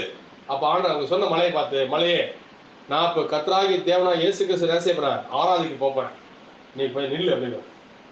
நில்லுன்னு சொல்லி வாய முடியல. அப்படி நின்றுட்டு மழை. நான் வண்டி எடுத்து அவனு போறேன். நான் போற 1 கிலோமீட்டர் தான், அது வரைக்கும் மழை பெய்யுது. அதுக்கப்புறம் அங்க மழையே கிடையாது. விசுவாசம் பார்த்தீங்களா? அல்லேலூயா. அப்போ தேவன் நமக்கு அந்த விசுவாசத்தை கொடுக்கறதுக்காக சில காரியங்களை நமக்கு சோதிக்கிறார். அல்லேலூயா. இந்த நேரத்துல இப்படி இருந்தா நீ என்ன செய்வ? அல்லேலூயா. நம்மளை சோதிக்கிறார், நம்மளை வந்து பரிசித்து பார்க்கிறார் தேவன். ஆனா பொல்லாங்கனால சோதிக்கிறாரா தேவன்? இல்ல. அவருடைய நமக்கு தேவன் கொடுத்த விசுவாசத்தை காத்துக்கொள்ளுக்காக, விசுவாசத்தை நமக்கு வர்த்திக்க பண்ணுறதுக்காக, விசுவாசத்தை நமக்கு பெரிதாக்குறதுக்காக, அல்லேலூயா, நம்முடைய வளர்ச்சியை அடுத்த ஸ்டேஜ் கொண்டு போறதுக்காக நமக்கு சில பரீட்சைகள் வைக்கப்படும். அப்படிதான் ஸ்கூல்லையும் நீங்க பிள்ளைங்க படிக்கும் போது பாத்தீங்கன்னாக்கா, ஸ்கூல்ல பிள்ளைங்க 1 வருஷமா படிக்கும், ஆனா 1 நாள் பரீட்சை வைப்பாங்க. பரீட்சையில இத்தனை நாள் கதைகள் என்ன செய்யறாங்க, அவங்க எழுதணும். அதே போலதான் நம்மளுடைய வாழ்க்கையில சகல சகரியே, நம்ம இவ்வளவு நாள் வேதத்துல சத்தியத்துல வந்து கேட்கிறோம். புரியுதுங்களா? எப்ப பரிச்சை வந்துருமா? நமக்கு சோதனை ஏற்படும் போது தான் பரிச்சை வைக்கிறோம். அல்லேலூயா. இப்ப வார்த்தை நல்லா கேட்கிறோம், வார்த்தை நல்லா கொடுக்குறாரு தேவன். இப்ப நல்லா கேட்கும் போது நமக்கு வாழ்க்கை பிரச்சனை வருது பாத்தீங்களா, பரிச்சை ஏற்படுது பாத்தீங்களா, அங்கதான் சோதனை. அங்கதான் நம்ம இவ்வளவு நாள் கேட்டது அங்க எழுதணும். அல்லேலூயா. அங்க ஒப்புவிக்கணும், நம்ம அங்க ஜீவிக்கணும். நம்ம அங்கே பசங்க எப்படி எழுதுறாங்களோ அதே போல அங்க என்ன செய்யணும், நம்ம அங்க நம்மளுடைய வாழ்க்கையில நம்ம காட்டணும், நம்ம செய்கையில அங்க காட்டணுங்க. அல்லேலூயா. அல்லேலூயா. அங்க ரூத் அதான் செய்தா. ரூத் இது வரைக்கும் அவ எடுத்த தீர்மானத்துக்கு அவங்களுக்கு சோதனை வந்துச்சு. 1 தடவை 2 தடவை 4 தடவை வந்துச்சு. அல்லேலூயா. ஆனா அங்க கடைசியா ஒரு நாள் வரும்பொழுது அங்க பாத்தீங்கன்னாக்கா, இனி அதை பத்தி நீ பேசாதன்னு சொல்லி என்ன செய்யறான்? அவன் வாயில் அறிக்கையிடுறான். அறிக்கையிட அவன் சொல்றா, உன்னுடைய ஜனங்கள் தான் என்னுடைய ஜனங்கள், உன்னுடைய தேவன் தான் என்னுடைய தேவன். இனிமே என்னுடைய தேவன் நீ போ, என் ஜன இடத்துல போ, என் சொந்த இடத்துல போ, என் பந்தத்துல போ சொல்லாத. எனக்கு எல்லாத்தையும் முற்றுத்தான வார்த்தை வந்து சொல்றேன். அல்லேலூயா, அல்லேலூயா. ஆமென். இன்னைக்கு கூட நீ சாவணும்னு சொல்லலாம். நம்மளை பார்த்து நீ அங்க போ, நீ இங்கே சொல்லலாம். நம்ம அறிக்கை பண்ண சகோதரியே, நம்ம எல்லா சாபத்தை விட்டுட்டு தான் நம்ம என்ன சொல்ல ஆண்டவரை வந்திருக்கிறோம். ஆண்டவரே, நான் இனிமே எனக்கு இதுதான் கதி. ஏமே இன்னைக்கு கூட யூதனுடைய கடவுள் தான் நம்மளுடைய கடவுளா இருக்கல. ஏமே அவன் ஆராய்ச்சி தேவன் தான் இன்னைக்கு நம்ம ஆராய்ச்சிருக்கிறோம். அல்லேலூயா. வேற தேவனை ஆராதிக்கல, நம்ம பேர் இல்லாத தேவனை ஆராதிக்கல, நம்ம மூணு கடவுளை ஆராதிக்கல. ஏமே அல்லேலூயா. நம்ம ஒரே தேவனை தான் ஆராய்ச்சிட்டு இருக்கிறோம். அவன் இன்னைக்கு அவன் சொல்ற அதே தேவன் தான் இன்னைக்கு நம்ம சொல்லிட்டு இருக்கிறோம். இஸ்ரவேலே கேள், உன் தேவனாகிய கர்த்தர் ஒருவரே. நீ மூணு கடவுள் நம்ம கிடையாது, மூணு பட்டப்படல் நம்ம கிடையாது. அதை கடைபிடிக்கிற எல்லாரும் என்ன செய்யறாங்க? இன்னைக்கு மரணத்துக்கு நேராக போய் கொண்டிருக்கிறாங்க. சகோதரர்களே, நம்ம இன்னைக்கு ஒரே கடவுளை எடுத்துக்கிட்டு இருக்கிறோம், ஒரே தேவனை ஆராய்ச்சிட்டு இருக்கிறோம். இந்த ஆராய் எங்க கொண்டு போய் தெரியுமா? நம்ம மனவனாகிய இயேசு கிறிஸ்து. இந்த ஆராய் எங்க கொண்டு தெரியுமா? மனவனாகிய போவாஸ் நம்ம கொண்டு போகுது. அல்லேலூயா. அவன் அந்த எடுத்து தீர்மானம் பண்ணுது, அவன் நேர மனவனாகிய போவாஸ் கொண்டு போனுச்சு. அல்லேலூயா. ஆனாலும் அவளுக்கு முடிவு வந்துருச்சா? இல்ல. சபைக்காரர்கள் போலதான், அது விசுவாச வளர்ச்சி போலதான். நீதிமான் பிழைப்பான்னு சொல்ற விசுவாசத்தினால ஏமா நீதிமானாக்கப்படுதல். ஆனா அதுலயே அவங்களுக்கு சோதனை வரும், அவங்களுக்கு பிரச்சனை வரும், ஆனா முடிவு கிடையாது. அடுத்தது பரிசுத்தமாக்கப்படுதல், அதுலயே அவங்களுக்கு சோதனை வரும், பிரச்சனை வரும், ஆனா முடிவு கிடையாது. அப்புறம் பரிசுத்தர் அபிஷேகம், அதுலயும் அவங்களுக்கு பிரச்சனை வரும், சோதனை வரும், முடிவு கிடையாது. வார்த்தையில பொருத்தப்படுறாங்க பாத்தீங்களா? ஸ்தானத்துல அவன் ஸ்தானத்தை பொறுத்துவன்னு வாக்குத்தத்தம் கொடுத்துருக்காரு. அதுல பொறுத்துற வரைக்கும் தேவன் ஓய மாட்டார். அல்லேலூயா. அதே போலதான் ரூத்தை கொண்டு போய் அந்த இஸ்ரவேல் நாட்டுல கால வைக்கிற வரைக்கும் ஒரு ஓயல, அங்க வச்சதுக்கு அப்புறம் தான் அடுத்த ஸ்டெப் அவளுக்கு ஆரம்பிக்குது. அல்லேலூயா. ஏமே இன்னைக்கு நம்ம உலகத்திலையும் ஸ்தாபனத்திலையும் இந்த நம்ம வார்த்தை கொண்டு விட்டாரு. இன்னைக்கு வார்த்தை வந்ததுக்கு அப்புறம் தான் அடுத்த ஸ்டெப்பே நமக்கு ஆரம்பிக்கப்படும். அல்லேலூயா. ஃபர்ஸ்ட் நம்ம தீர்மானம் எடுத்துட்டோம். என்ன தீர்மானம் எடுத்தோம் தெரியுமா? நம்ம வந்து ஏஜிக்கு போகணுமா, இல்ல ஏஜ் அசம்பிளி போகணுமா, இல்ல சிபிஎம் போகணுமா, இல்ல ஒன்கார்டுக்கு போகணுமா, நம்ம எதுக்கு போகணும் நம்ம அங்க தீர்மானம் எடுத்தோம். இந்த செய்தியை கையில் எடுத்தோம். ஆமே, இந்த செய்தியை கையில் எடுத்தோம். இந்த செய்தி நேரம் எங்க வந்து தெரியுமா? மணவாள கிட்ட கொண்டு வந்துருச்சு. மணவாள வார்த்தையை கொண்டு வந்துருச்சு. ஆனா இதுக்கு அப்புறம் தான் நமக்கு அடுத்த ஸ்டேஜ் ஆரம்பிக்க போகுது. அல்லேலூயா. ரூத் அங்க வந்து பாத்தீங்கன்னா தீர்மானம் எடுத்தால், தீர்மானம் எடுத்து மாத்திரம் கிடையாது, அதுக்காக அவ சேவை செய்தா. அவ சேவை செய்தா. அல்லேலூயா. அவ சேவை செய்தா. அது சேவை செய்தது அவர் என்ன கொண்டு போயிட்டாக்கா? இளைப்பாறுதல் கொண்டு போயிடுச்சு. அல்லேலூயா. இளைப்பாறுதல் கொண்டு போன உடனே அவங்க என்ன ஆச்சு கேட்டாக்கா, அவளை சரியாக பாத்தீங்கன்னாக்கா அந்த காரியம் இளைப்பாறுதல் கொண்டு போனதோட விடல. அல்லேலூயா. அவளுக்கு பலனை என்ன செஞ்சுச்சு? பலனை பெறும்படியாக செஞ்சுச்சு, பலனை பெற்றுக்கொண்டா. அல்லேலூயா. அல்லேலூயா. அப்போ பாருங்க சகோதரி, இனிமே நீ அதை பத்தி பேசாதன்னு சொல்லி அதோட அவ முடிச்சிட்டான். உன்னுடைய ஜனம் என்னுடைய ஜனம், உன்னுடைய தேவன் என்னுடைய தேவன் என்று சொல்லிட்டு நீர் மரணம் பாருங்க 17 படிங்க, படிச்சு முடிச்சிருவோம். நீ மரணம் அடையும் இடத்துல நானும் மரணம் அடைந்து அங்கேதான் அடக்கம் பண்ணப்படுவேன். மரணமே அல்லாம சொல்லிட்டா, மரணமே அல்லாம வேறொன்றும் விட்டு என்னை பிரித்தால் கர்த்தர் அதற்கு சரியாகவும் அதற்கு அதிகமாகவும் எனக்கு செய்ய கடவர் என்றார். அவள் தன்னோட கூட பாருங்க, அவள் தன்னோட கூட வர மன உறுதியா இருக்கிறதை கண்டு அப்புறம் அதை குறித்து அவளோட ஒன்றும் பேசவில்லை. பாத்தீங்களா? அப்ப மன உறுதியான ஒரு தீர்மானத்தை தான் இன்னைக்கு இந்த ரூத் எடுத்தான். அல்லேலூயா. அதே போலதான் சரி, நம்மளும் மன உறுதியான ஒரு தீர்மானத்தை எடுப்போம். அந்த தீர்மானத்தை எடுத்த உடனே நமக்கு அதுக்கு சோதனை வரும். அல்லேலூயா. ஏமே அதுக்கப்புறம் அடுத்த ஸ்டேஜுக்கு போற வரைக்கும் நமக்கு சோதனை வரும். அடுத்த ஸ்டேஜுக்கு போனதுக்கு பிற்பாடு கூட நமக்கு சோதனை வரும். எது வரைக்கும் தெரியுமா சரி, நம்மளை வந்து ஸ்தானத்துல பொறுத்துற வரைக்கும் நமக்கு சோதனை வரும். அல்லேலூயா. நம்ம ஸ்தானத்துல பொருத்தப்படுற வரைக்கும் நமக்கு என்ன இருக்குது? பரீட்சை இருந்துகிட்டே தான் இருக்கும். பரீட்சை இருந்துகிட்டே தான் இருக்கும். பரீட்சை இருந்துகிட்டு தான் இருக்கும். அல்லேலூயா. ஏமே அந்த ஸ்தானத்தில் நம்ம பொருத்தப்பட்ட உடனே அந்த பரீட்சையால் நின்று போயிடும். நாம் தேவனோடு கூட நம்ம ஐக்கியப்பட்டு அவரோடு கூட நித்தியமாய் வாழ வரும். Hallelujah. Oh thank you Lord. நமக்கு அந்த ஸ்தானத்துக்கு நம்ம தகுதி இல்லாதவர்கள் சகோதரியே, நம்ம தகுதி இல்லாதவர்கள் அந்த ஸ்தானத்துக்கு.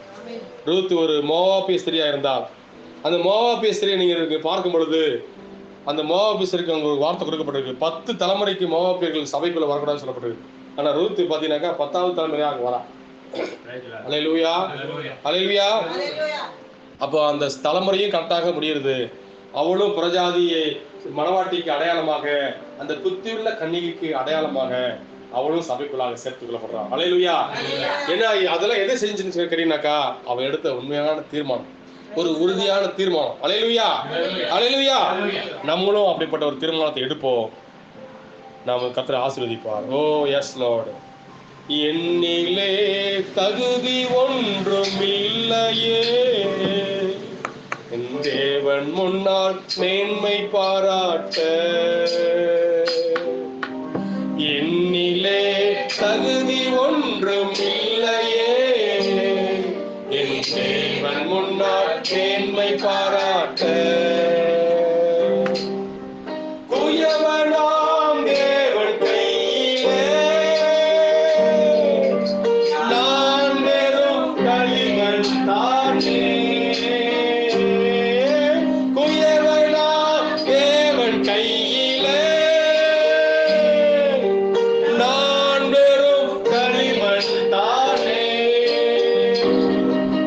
வடிவவரும் வடிவமைப்பதும் தேவனே, என்னை வாழ்வழித்து நடத்துவதும் தேவனே. வடிவவரும் வடிவமைப்பதும் தேவனே, என்னில் வாழ்வழித்து நடத்துவதும் தேவனே. என்னிலே தகுதி ஒன்றும் இல்லையே, என் தேவன் முன்னால் மேன்மை பாராட்ட. என்னிலே தகுதி ஒன்றும் இல்லையே, என் தேவன் முன்னால் மேன்மை பாராட்ட. பாவியில் பிரதான பாவினான், என் நீதியனுக்கான கந்தையே. பாவியில் பிரதான பாவினான், என் நீதியனுக்கான கந்தையே. கழுவிட்டார் தூயதாம் இரத்தத்தால், என்னை மீட்டிட்டார் அளவில்லாத கிருபையால்.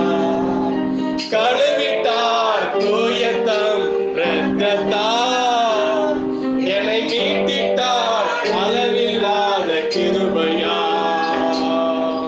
என்னிலே தகுதி ஒன்றும் இல்லையே, என் தேவன் முன்னால் மேன்மை பாராட்ட. ஆமென். என்னிலே தகுதி ஒன்றும் இல்லையே, என் தேவன் முன்னால் மேன்மை பாராட்ட. நம்ம யார் எழுதுகின்ற என்னிலே தகுதி ஒன்றும் இல்லையே, என் தேவன் முன்னால் மேன்மை பாராட்ட. நடப்பதெல்லாம் உம்மை அல்லாமல் என்னால் ஏதும் நடக்கலாகுமோ. நடப்பதெல்லாம் உம்மை அல்லாமல், ஓ தேவனே, என்னால் ஏதும் நடக்கலாகுமோ. ஆகும் கூடாததுமா ஒன்றுமே இல்லையே. ஆமென். ஆகும் நீ சொல்லத்தான் என்றுமே, கூடாததுமா ஒன்றுமே இல்லையே. என்னிலே தகுதி ஒன்றும் ஓ தேவனே. ஓ glory. என்னிலே தகுதி ஒன்றும் இல்லையே, என் தேவன் முன்னால் மேன்மை பாராட்ட. ஓ ஆண்டவரே, எங்களிடத்துல ஒரு தகுதியும் இல்லை தேவனே. நாங்கள் உங்ககிட்ட நெருங்கி வரும் பொழுது, ஓ தேவனே, எங்களுக்கு ஒரு தகுதியும் இல்லை. அந்த ரூத்து கூட அன்னைக்கு நடுக்கத்தோடும் பயத்தோடும் ஆண்டவரே அந்த போவாசுடைய பாதத்திலே படுத்துக்கொண்டு பொறுமையால் என்னை மூடும் என்று அவர் சொன்னார். ஓ தேவனே, ஓ தேவனே, இப்பொழுது கூட எங்களை நீர் மூடும் ராஜா. நீர் எங்களை மூடும் ஆண்டவரே. உம்முடைய அன்பினால் எங்களை மூடும், உம்முடைய இரக்கத்தினால் எங்களை மூடும், உம்முடைய தயவினால் எங்களை மூடும். ஓ தேவனே, எங்களை மூடும், எங்களை காத்துக்கொள்ளும். நாங்கள் ஒன்றுமில்லை தேவனே, நாங்கள் அறிக்கை பண்ணுகிறோம். நாங்கள் ஒன்றுமே இல்லை தேவனே. உம்மாலே எல்லாம் கூடும், உம்மாலே எல்லாம் கூடும். இதோ அந்த ரூத் எப்படி கத்தாவே ஒரு புறஜாதி பெண்ணா இருந்து அந்த இஸ்ரவேல் நாட்டுக்குள் ஆகி போறதுக்கு ஒரு தகுதி இல்லாமல், போவாசை சந்திக்கிறதுக்கு ஒரு தகுதி இல்லாமல், மணவாளனாக ஆக்கி கொண்டது ஒரு தகுதி இல்லாமல் அவள் எல்லாவற்றையும் ஆக்கி கொண்டாலோ அதே போல நாங்கள் இப்பொழுது இருக்கிறோம். எங்களுக்கு ஒரு தகுதி இல்லை கத்தாவே. நீர் எங்களை தகுதிப்படுத்தி நீர் எங்களை ஸ்தானத்தில் கொண்டு நிறுத்துற வரைக்கும் நீர் ஓய மாட்டேன்னு விசுவாசிக்கிறோம். இதோ எங்களை அர்ப்பணிக்கிறோம் பிதாவே. எங்களை விரும்பியாக்குகிறோம்.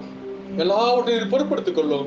இதோ இந்த வேளையிலே கத்தாவே வார்த்தை கேட்ட நம்முடைய பிள்ளைகளை நீர் ஆசீர்வதியும்.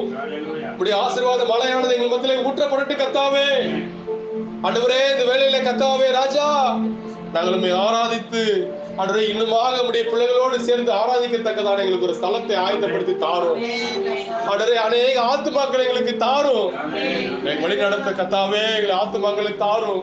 நாங்கள் ஆத்ம பாரத்தோடு நாங்கள் கேட்கிறோம். ஆண்டவரே எங்களுக்கு அருள் புரிவீராக, எங்களுக்கு அருள் புரிவீராக, எங்களை ஆசீர்வதிப்பீராக.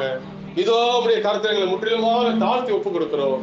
கர்த்தராகிய இயேசு கிறிஸ்து நாமத்தில் ஜெபிக்கிறோம் எங்கள் ஜீவனுள்ள நல்ல பிதாவே.